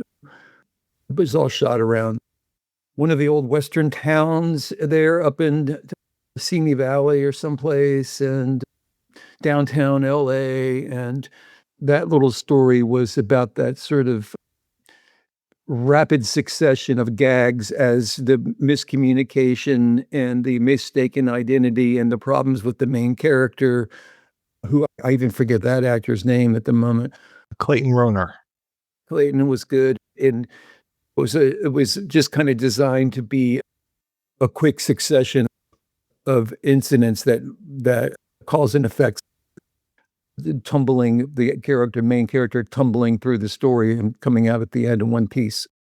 I really liked it, and I especially liked just that small role from Anthony Geary. Tony Geary, yep. The torture of him with that oil pump was fantastic. I know. We really wanted to use the oil pump, and I keep noticing how it's used in other movies. Not that it made any difference that it was this one. I'm sure other movies before that one did it too. But where did I just see an oil pump scene? Last night, Lucky, the thing with Anya Taylor-Joy. They did an oil pump scene. So, yeah. And yeah, that cast was amazing. Seeing Robert Ito show up in such a small role, and then like Vernon Wells. Paul Lamont is who I was thinking of, because Paul had done a few really interesting sort of indie films. We got him in there somehow. Nigel, by the way, who's a very steady character who just kept directing music videos for all these decades. I noticed on the Facebook, he just wrote a book about his work, which might be an interesting read, just because he's one of those people that hung in there and just kept doing music videos forever. He did a few movies too, but his bread and butter, and nobody has a more long range of view, I think, of the music video thing than Nigel. Did PI Private Investigations help pave the way for Kill Me Again? John and I, back in those days, had written a number of scripts together, most of which nothing happened with at all. But we worked on that one. And as I recall, Steve and Yanni were hot to produce any kind of movie. They had a money person. I can't remember the order, whether Propaganda Films had actually formed yet or not. I think it had. And I ran Propaganda Films there for a little while as the head of production. But that was a few years later. That was when I was producing for Fincher and Dom Sinha and all those guys who came out of the Propaganda thing. I don't know if we wrote the script and pitched it to those guys or what we did, the exact order, but it really, as it is now for the most part, but in those days it was all about, you can get the money for the film, especially if it's fairly low budget, but only if you get a cast attached. So Val at the time was a nobody, but he was big enough for this budget if he could get Val attached. He had come off Willow and something else I forget. So he wasn't but he was enough. Yeah, by this point he had already done Top Gun. Oh, he had already done Top Gun? Okay, really? That seems backwards in order to me, but I'm sure you're right. Steve and Yanni were negotiating with David Lynch to do a show and or a movie. And Val was a very suspicious person, didn't want to work with anybody too much unless he thought they were super cool or whatever, competent or whatever. But we got David Lynch to talk to Val and say, hey man, these guys are cool. The producers will have your back. And we did. That's just a little back room thing that I'm aware of that I wasn't directly involved in. But I did work on David Lynch's short film, which was called The Cowboy and the Frenchman. They assigned me to it because I was the propaganda head of production guy, just so that things went okay with David Lynch and everything. I'm a little confused about the order of all those events, but we shot that in a few days up there in Santa Clarita or someplace. There was Propaganda Films, which is making commercials and music videos and developing feature films. So Kill Me Again came out of that while we were doing a million other things. And this is another one with just this killer cast. Michael Madsen and Joanne Whalley were just amazing in this too. It's funny because Val was like, you have to cast my wife. And we're like, we don't even know her, man. And then we met with her and she's great. And it's like, why not cast his wife? That's not a terrible idea because we couldn't cast a big famous person anyway. And she had done some great work in her British film about this, I think it was called Scandal. And she was cool. Just a couple of years ago, there was a little screening over at the American Cinematheque at the Arrow in Santa Monica. And they screened Kill Me Again, a couple other things. And John and me, a few other people that worked on those films went there. It was fun to hang out. And then Michael Madsen, that was an interesting story. I'm trying to think how we got onto him the first time. They were trying to cast his sister in something else. Our casting director, Carol Lewis, who since has changed careers and retired, but I'm sure she came up with Madsen, but I can't remember exactly how we got onto him. He was rejected by the executive from England, but I pushed for him because he seemed so bizarre and menacing. He was cool, very cool on stage, on camera presence. This scene with him and John Grise is one of my favorites. It is. And the thing is, you know who copied that scene verbatim a few years later? Are you talking about the guy who copies everything that he does? Yeah. He copied our torture scene. But that's okay, whatever. And he hired the same actor. And a lesser known, all these things are connections. I'm not trying to take credit for any of it, but I also put Michael in front of Ridley Scott for Thelma and Louise. And that's how he moved from Kill Me Again to Thelma and Louise. My then girlfriend and later wife wrote Thelma and Louise. And so we were, again, everybody talks to everybody. We're all connected. I said, you should check out Michael Madsen, man. But yeah, he was an interesting character. God rest his soul. I can't believe these guys are dying. Val as well. What do you remember about the making of Kill Me Again? We took it really seriously and we didn't have that much money, but we scouted the entire state of Nevada endlessly for the exteriors. And then there was a bunch of stuff we shot in Reno. There's a few interior sets were built. One of them, notably, the Private Eye's office was built in the old Triangle stage over there in Silver Lake, which I think was the stage where some of the silent film stars had done a lot of work. I can't remember the history right now, but it had that fun little feature of this ancient sound stage that was actually pretty small. I know that we scouted for a long time. We kept rewriting the script. We were pretty young. Val was a kind of intimidating person, and we just tried to keep him happy. The director of photography was a guy whose name I forget, who we had never worked with, but he got in there somehow, and he was fine. How much did the movie change during production, or was that all pre, and then everything was shot per the script once you got there, or how was that? Pretty much followed the script. There was not much change happened at all. We had another set of exteriors out by Lake Mead. We had to arrange a few interesting things like how to do a car swerves to avoid a deer and goes over a cliff and into a lake with no money. But these are all fairly routine filmmaker things that you overcome. Yeah, even though it probably had a minuscule budget, it doesn't look like it. It really comes together and holds together. It's not as immaculately polished as some larger budgeted films with more detailed or experienced crew and that kind of thing. But yeah, it's fine. It's a little strange, which is great, and it held up okay the last time I saw it a few years ago over there at the Arrow. It seemed like it was fine. Beth Jana Friedberg, who later married John Dahl, was second unit DP on that one. And we also had a second unit director who helped with a lot of the opening titles and the atmospheric things, Bob Tunnell, who I still talk with. He did a movie a couple of years ago called The Feast of the Seven Fishes. He's done some other stuff in recent years too. So yeah, Bob, I'm trying to think who else was involved. I gave you the casting director, Steve and Yanni, John, of course, and me and Beth. And we had a whole contingent from Iceland. Yanni Sigvarsson is Icelandic. And his friends and relatives, like Heba, Thor's daughter, is, of course, a famous makeup person now. And she was working with us on a lot of these shows, although I don't think she worked on Kill Me Again, because she does all of the Tarantino movies now. And she did a series, Lady in the Lake, with Natalie Portman last year or 2 years ago in Baltimore here.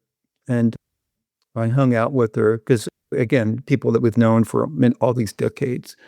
But yeah, I vaguely remember Frida, but then I think Lisbeth did makeup. Lisbeth Williamson. Yeah, and Lisbeth definitely on the case, definitely a great pro and still working. But yeah, it sounds like you were juggling a lot. We did a ton of location scouting. We had all the usual stuff to deal with, transportation and one thing and another. But this shoot went off without any major issue or problem. And I believe it was on budget and on schedule, as I recall. The real sad part of this whole thing is just the way that it didn't really do much when it came out, unfortunately. What are you going to say? Marketing people. It was weird. I just remember one thing about the marketing people. I remember like complaining about this was at MGM, their marketing scheme, such as it was, which really was no scheme at all. I think they just buried the movie. Like their beta posters were horrible. And I'm like, guys, why don't you put the main actor's name on the poster? And they said, because nobody knows who he is anyway. And I said, yeah, but if you put his name in big letters, they think it's a movie star. What the fuck are you thinking? But I remember having those kind of conversations with them. It had a theatrical release, but it was limited. I think I saw it in Nashville when it was released theatrically, because I happened to be in Nashville at the time. What was it like for you when you directed your own film by doing Rose? I was never a director, but here in my old age, I did make a few micro-budget films. Yeah, I forgot about Ocean Park as well. And that was a disaster, but fun. Rose was really fun. I know that I never expected anybody would see it, but that was the most fun I ever had working on a movie. We just had a group of people come out and stay on a farm for a month or two and all be trapped here. It was shot on a Canon 5D. And I have to give Scott Chestnut a huge amount of credit for that. He probably is the person that should have edited Kill Me Again, but for whatever reason, he wasn't available because he also was in the same sort of group of people. But he was the DP on Rose and post-production sort of consultant. What he got out of that Canon DSLR is incredible. The movie's kind of stupid, but it's an incredible looking movie for zero budget. But that was a lot of years later. I dropped out of the whole thing for a long time. I did a lot of screenwriting and made my living screenwriting, most of the time stuff that never even got produced. That's Hollywood for you. But all good. I've worked on a ton of stuff and made stuff and met incredible people and all that kind of thing. Val had an interesting career for sure. It was niche on the one hand. He never got to be a huge movie star. But like one of the weirdest things I ever saw, but very few people saw this. You may be aware that there was a major musical a stage musical based on the idea of the 10 Commandments, like the old movie with Charlton Heston. And Val starred in it.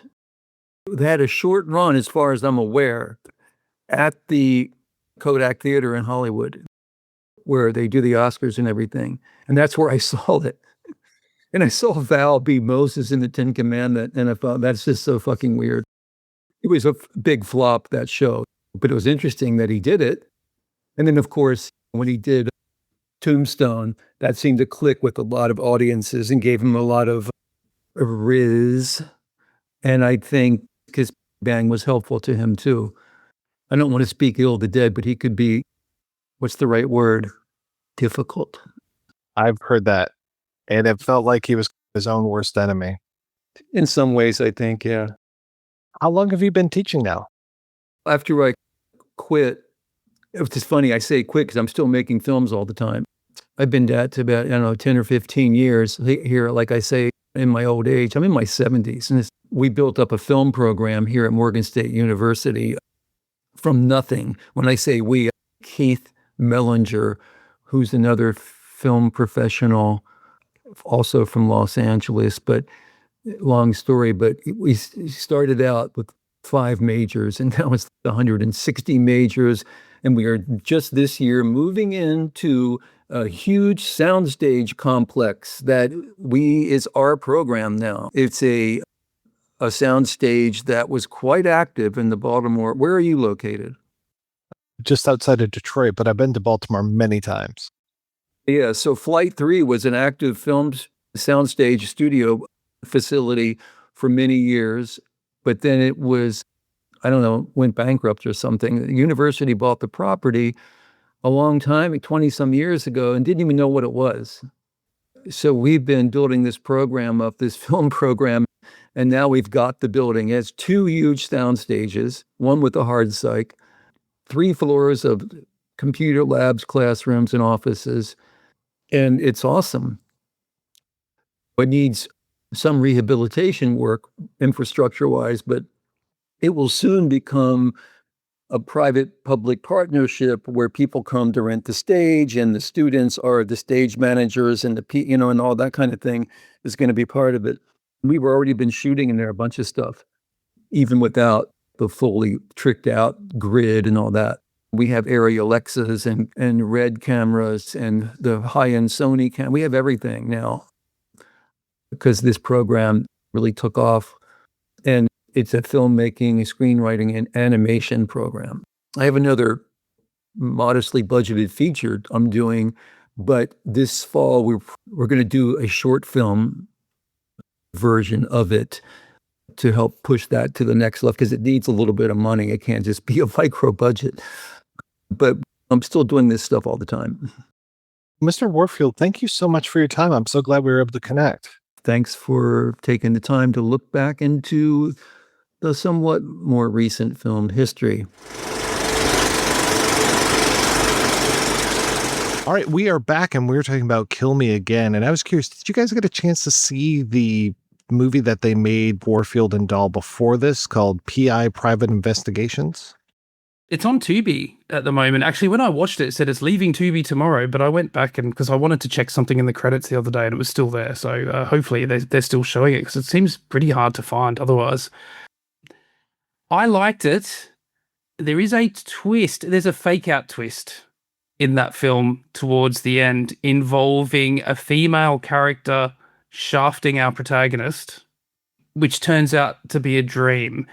And I thought in my headcanon, because I noticed it's a script by Dahl and Warfield, but the story credit is Nigel Dick, the director. And I got a feeling they wanted that twist. I bet you they improved his story and said, do this instead. And he said, I like it, but I like my story better. But I'll tell you what, we'll put it in as a dream sequence and have a fake out because it's a very dull moment. A lot of his films and Warfield's have this moment of female characters shafting the protagonist in some way. He kind of fixates on it. So I thought, oh, that's the one bit of Dahl I can. Well, it's not the one bit of Dahl, but that's the very obvious bit of Dahl I could see in this. But yeah, it's a fun movie. It's quite well directed by Dick. I think it's fun. It's very 80s. It's got the the trope of Clayton Rohner, who I quite like, but he is that. I feel like there was a lot of films in the 80s where we got the sort of hunky, sort of heartthrob type lead this guy's very sulky, but everyone seems to think it's cool. It seems to come off as cool. And I was thinking, this guy's really a bit of a sulk. He's a bit of a sook. But it's fun. Yeah, it does have a Dahl vibe to it in general as well. Yeah, I liked it. It's good fun. I do think it's something that I'll probably watch again, and maybe it'll be more memorable. I've seen it a couple of times.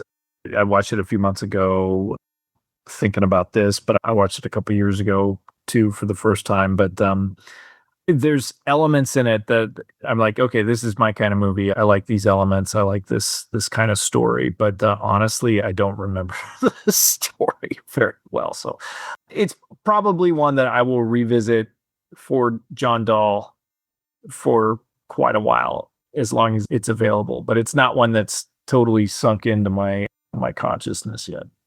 But I do like that. Speaking of these noirs, these neo-noirs of the 80s, like what you could call a neo-noir, I do think this one qualifies. I think that it, not just stylistically, but the psychology of it feels that way to me. Yeah, and it's a bit Hitchcockian as well, isn't it? It's a bit of a wrong man type situation, which I quite liked. I also enjoyed seeing his best friend with the sports car that he keeps borrowing is Jackie Charles from Seinfeld. Oh, yeah. Yeah, that was nice. Yeah, the cast in this movie is fantastic. Like Ray Sharkey, Paul LeMat, Martin Balsam, Anthony Zerbe, having Robert Ito show up for just a few seconds, Vernon Wells. I really thought that Anthony Geary, when he showed up, I was just over the moon to see him. He was so good. In any other movie, he would be the protagonist, but instead it's Clayton Rohner here as this Joey Bradley guy. Very not a noir protagonist. He's an architect. Everybody was an architect back in the 80s. Or photographer. One or the other.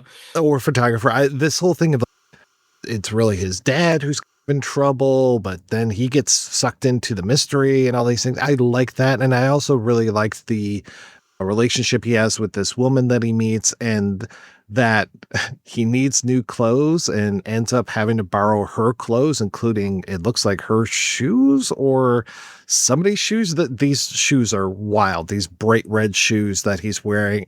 It's her boyfriend, her ex-boyfriend. This is another 80s trope. It's like, these are all my ex-boyfriend's clothes. It's like all these women have ex-boyfriend's clothes in their closets. But they look like women's clothes to me. This kind of like seafoam blue shirt that he's wearing. It's 1987. Yeah, that's true. Again, very sun-baked. I almost mentioned the film Nightfall earlier, which is a super sunny noir.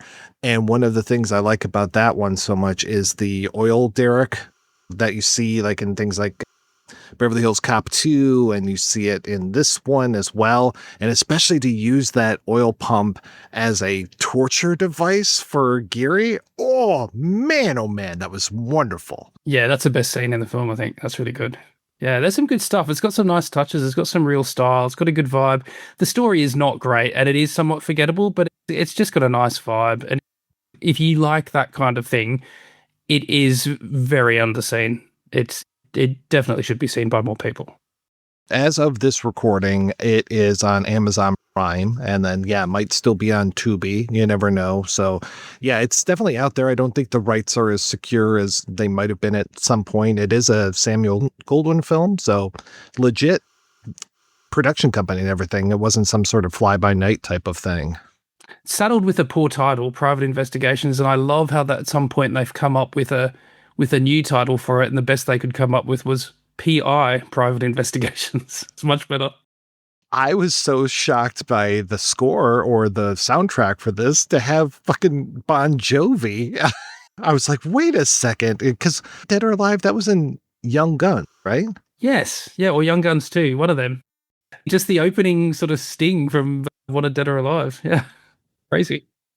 I think so, because I used to clean the theater after that one. But then wasn't there was a Bon Jovi song that was also in Harvey Lee Davidson and the Marlboro Man. Wanted Dead or Alive. Okay. Yeah. No, that was Dead or Alive. Yeah. Oh, Yeah. I'm totally conflating the song with Blaze of Glory. That was the song. That was the song for Young Guns too.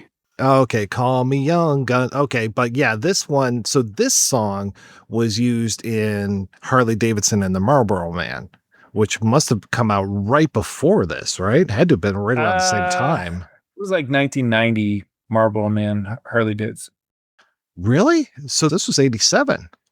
Wow. Okay. All right. Interesting. Yeah, it was so surprising when I started to hear those strings and I was just like, wait a second, that guitar. I was like, there's no way that this is Bon Jovi. This has to go into another one, or it was one of those knockoff songs. Like when you listen to something, you're like, oh, it's in the style of Pearl Jam, but it's not really Pearl Jam.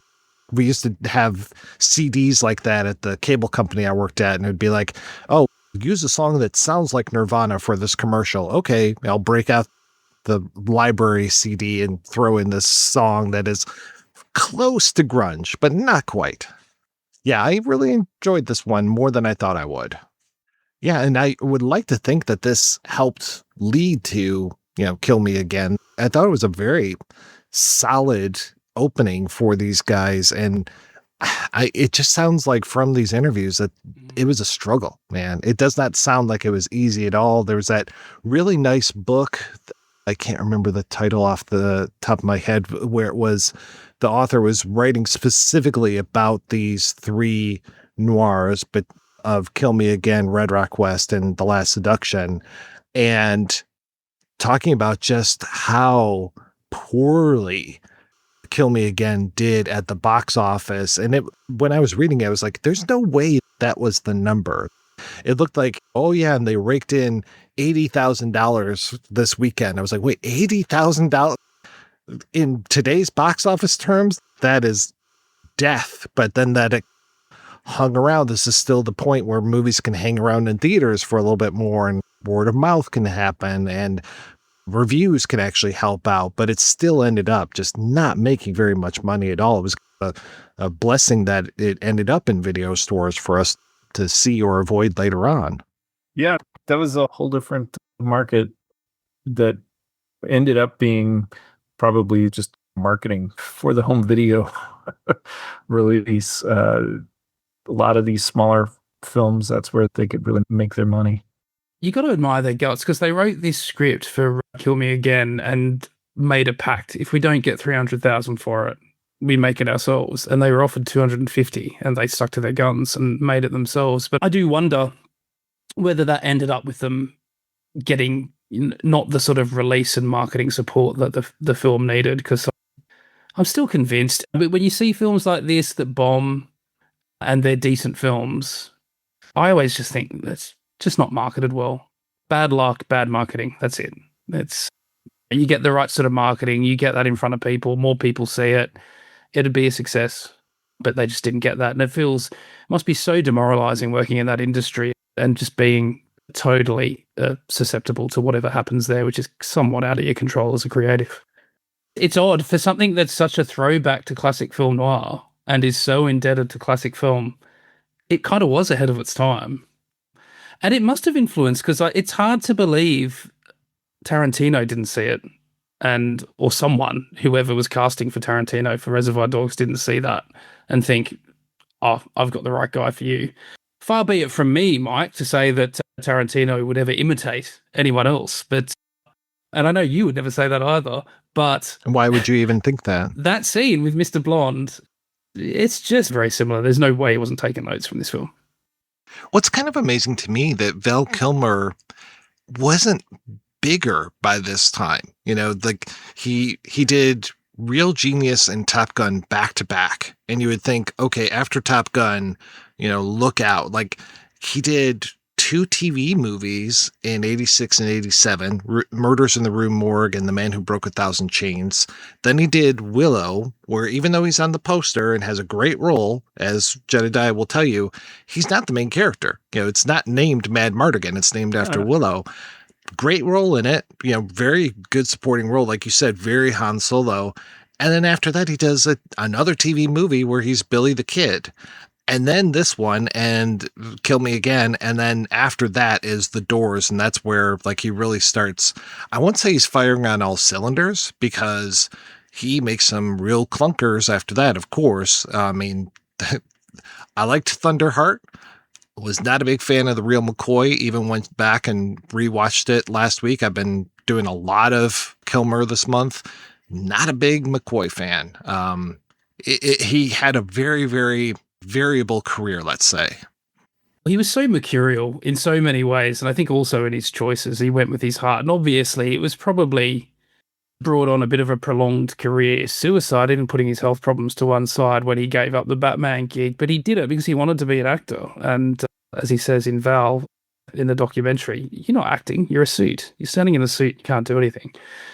And then he goes off and makes The Saint, where he gets to play 8 or 10 different roles, because I think he had the soul of a character actor. That's what he just wanted to play characters. And it's interesting when I think back to my time, despite being a huge fan of Top Secret, Willow, and what's the other one? There's another one too before he does The Doors. And it was only when he did The Doors that I realized, Top Gun, which I was a reasonable fan of and certainly made an impact, and Iceman, I knew, but it never occurred to me that they were the same guy. I was a kid, but still, it never occurred to me they were the same guy. And it was when The Doors came out, I was like, who's this Val Kilmer guy?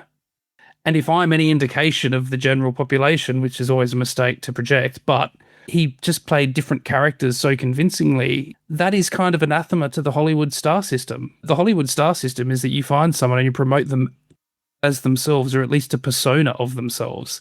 The George Clooney model. He plays George Clooney in every fucking movie he ever does. And that works. That's bank. But Kilmer, he wants to be an actor. So, having said that, he did make some strange decisions throughout his career as well. It also didn't take him any time at all to have a reputation for being difficult to work with. That probably didn't help him get some roles he wanted.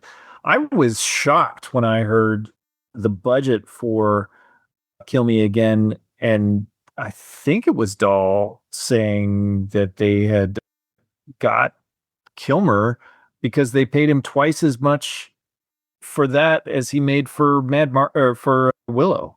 That's insane. Willow is cited by Oliver Stone as why he wanted to see him for The Doors, and Willow clearly opened a lot of doors for his career, but it's wild to me that a small movie like this would have paid him twice as much as he made on Willow. George Lucas was holding out on him. That was George Lucas, wasn't it? Willow? It was all part of... Ron Howard directed, George Lucas produced, yeah. You don't need to be an accountant to know that that's not good. Looking at Wikipedia, it says that Kill Me Again had a budget of $4 million and a box office of $283,000. Yeah, and unfortunately, again, this was released on DVD by MGM Home Video, and then Olive Films put it out back in 2016 on Blu-ray. I think that's the one with the fairly decent cover, the one with Joanne on the cover where it just says Kill Me Again on there. And because it's Olive, they didn't have any extras on here. And so there's no audio commentary. There's no, making of or anything. I don't think they were shooting a making of when they made this, but man, oh man, would I have loved to have had an audio commentary for this. I'm surprised that it hasn't had a larger, especially with Red Rock West and The Last Seduction being so well regarded. I'm surprised that it hasn't had a larger sort of cult come up around it. I showed this film. In fact, I think it was maybe the first film I showed. I had a film series that I at a library in St. Louis maybe 10 years ago. And if not the first, this was one of the first 2 or 3 films I showed in that film series. And back then I would have guessed that by now there'd be a much larger community supporting it than I'm aware of. In terms of a making of, I read somewhere that Dahl, I think he said somewhere that he found Kilmer difficult to work with making the film. I think he was just difficult to work with for everyone. And speaking of him being difficult to work with, I don't know if this story is true because I can't remember where I heard it or read it, and maybe Mike, in the course of Val-halla, you can set me straight on this, but the Island of Dr. Moreau, is it true that Kilmer was actually cast to play the protagonist? The David Thewlis character, yeah. Yeah, and he turned up on the first day of shooting and said, actually, I want to play the groundskeeper. And whoever the director was, who was the director first? Stanley. Oh, yeah, Richard Stanley and then Frankenheimer, yeah. Richard Stanley. He's like, what am I... He's going to play the protagonist. He said, we'll get Thewlis to do it. He's right. He's a good actor. Get him to do it. Is that true? I mean, that's... I don't remember. There's that great making of documentary, which if you haven't seen that one, you have to see it. It's fucking fantastic. Yeah.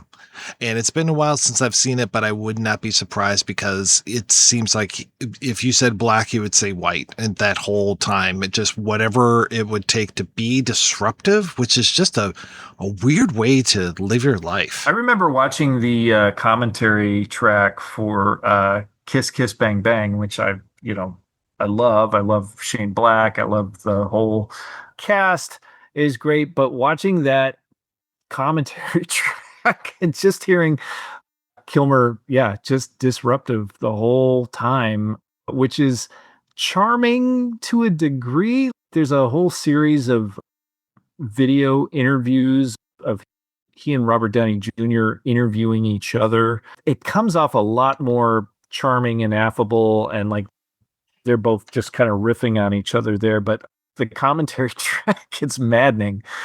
I can see exactly why this would serve you in some small ways, but absolutely make you a pain in the ass to work with and others. I would like to point out real quick that I've credited John Dahl and his first 3 features that he directed as being real influential on me. There's a book parallel to that, and it's John Ridley and his first 3 novels, Stray Dogs, Love is a Racket, and Everybody Smokes in Hell, that I read in the late 90s that really helped secure my identity as being, I'm into crime, I'm into noir, this is exactly what I want to do.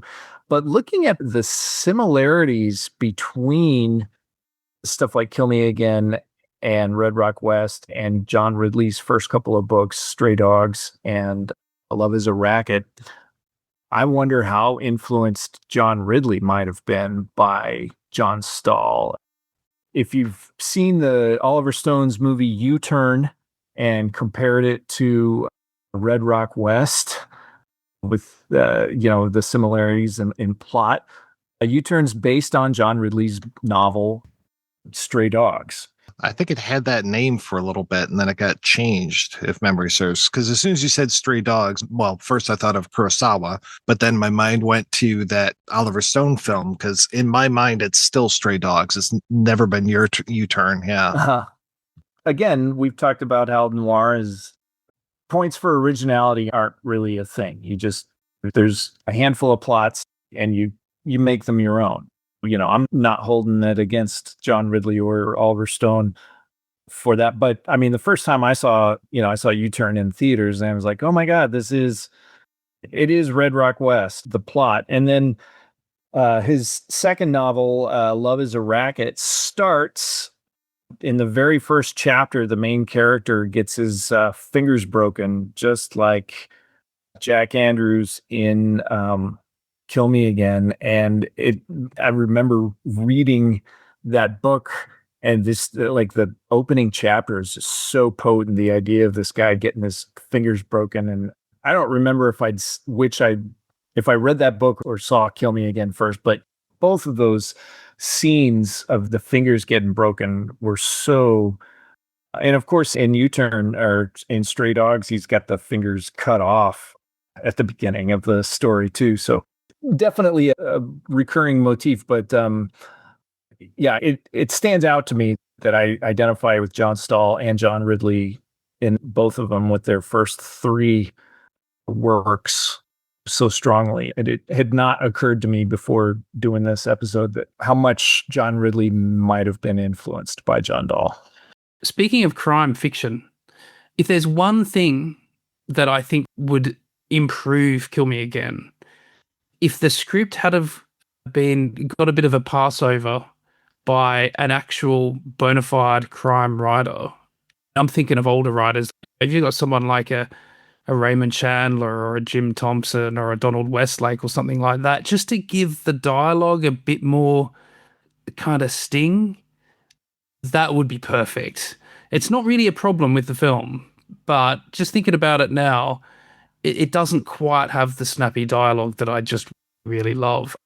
Jim Thompson, he might have written the scene between Grise and Madsen. It's the kind of thing that he would contribute.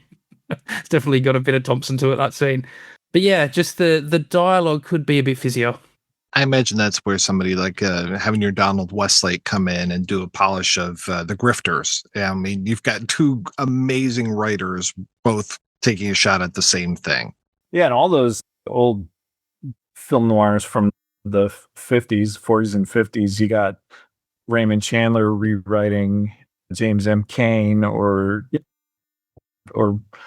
William Faulkner rewriting Chandler and on The Big Sleep.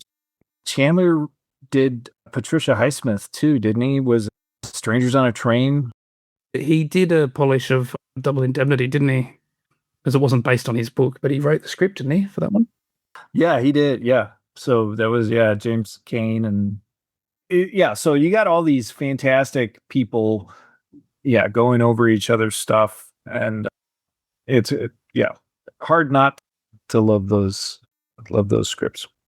This one, it's just a little detail that I loved, but right at the end where Madsen and Wally open the suitcase that's supposed to have the money in it, and inside they find some phone books and a can of Spam.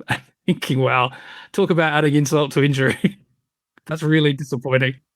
When Joanne Whalley, when Faye is looking for a private investigator and she finds Jack Andrews, I like that his address is on Dahl Avenue. That was nice. Dahl. So I was looking for other things in there and didn't see any more nods to their friends, but hard not to enjoy something like that. And the other thing I was going to mention, just a small thing, but did you recognize the actor who plays the cop that goads him about his dead wife? And Kilmer does a great bit of performance there where his face and eyes just go red. Michael Green explodes at him. Yeah, he's in To Live and Die in LA. Isn't he Bill Peterson's partner, the guy that gets murdered right at the beginning? Oh, yeah. Mm-hmm. Yeah. That guy must have made a career of playing cops, detectives.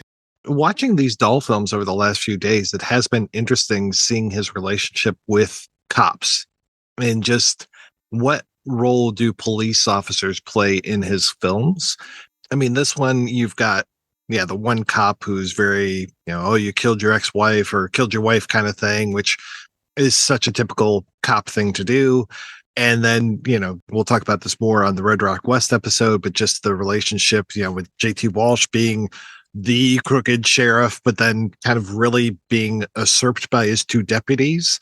And then like in, I don't remember necessarily that many police. It's been a while since I've seen Last Seduction, but even watching like Rounders, and there's the scene where Damon and Ed Norton go into a bar and it's almost all cops in this bar, and they're playing them in poker and starting to scam them. And that's fucking Ed Norton. I kind of wish that his character had died by the end of the film because he's such a piece of shit, but that he's dealing off the bottom of the deck and the cops catch him and just they all pile on these guys and beat the shit out of them. And it's like, it's very interesting to see that even with Joyride, like, do you trust the cops? Do you not trust the cops? The cops think that these guys are doing this stuff. No, like, look, this fucking truck is about to, crash into us kind of thing.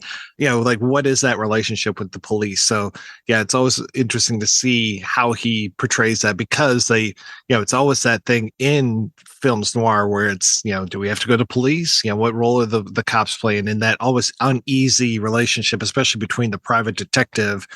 Here you have a legit private detective versus things like, Peter Berg in Last Seduction or Nick Cage in the Red Rock West, where it's these characters that are thrust into these mysteries and they have to kind of figure their way out while they're, facing off against all the problems that are coming at them. How do you figure out when Lyle from Texas shows up, how to avoid being killed by Dennis Hopper? Yeah, actually, 2 nights ago, I watched the ironically titled Unforgettable, which has been largely forgotten.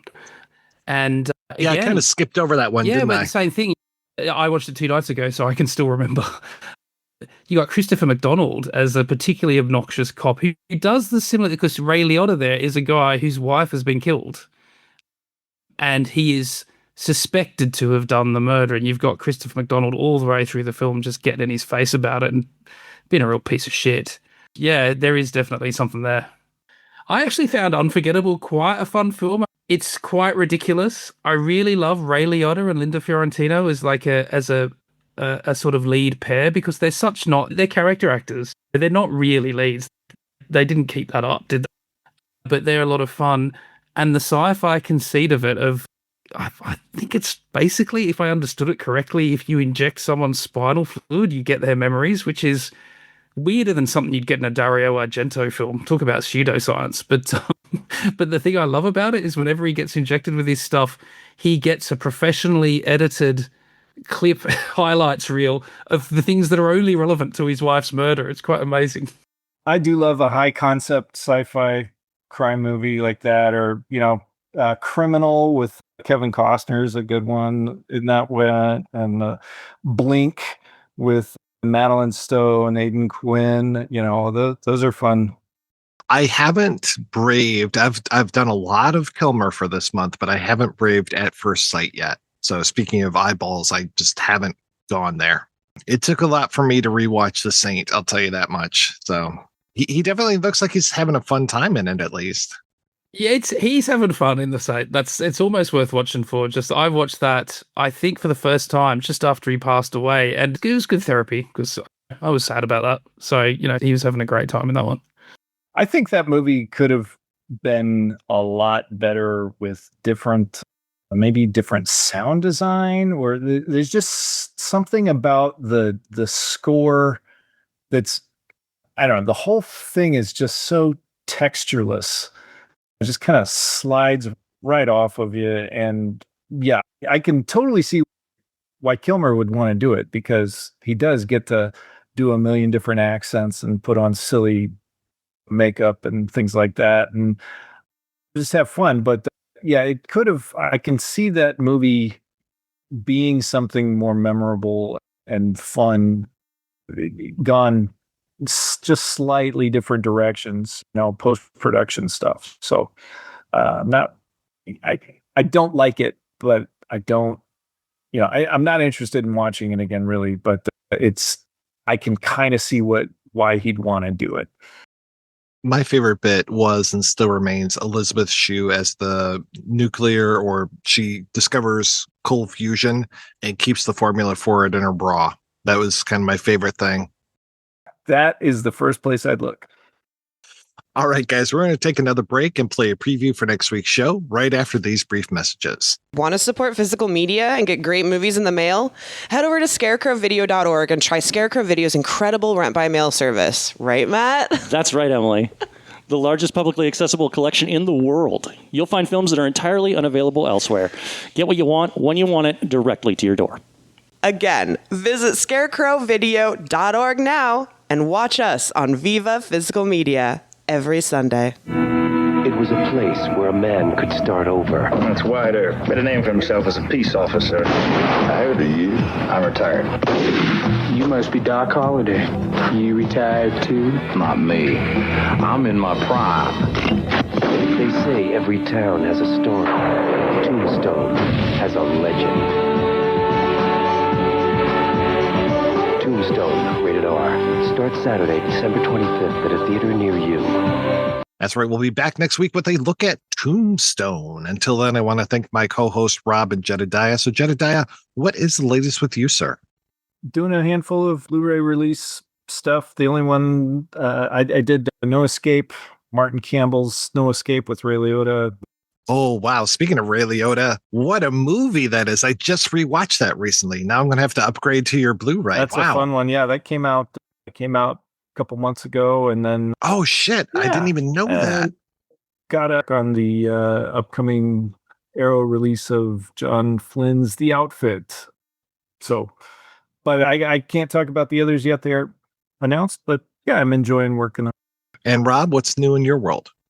So we will have just released our episode on Sunshine and the Quiet Earth. So we do a double feature each week, a bit of a sci-fi week. And then coming up, we're going to be doing couple of Italian crime films named Rabid Dogs and another film called Like Rabid Dogs, which I think is no relation.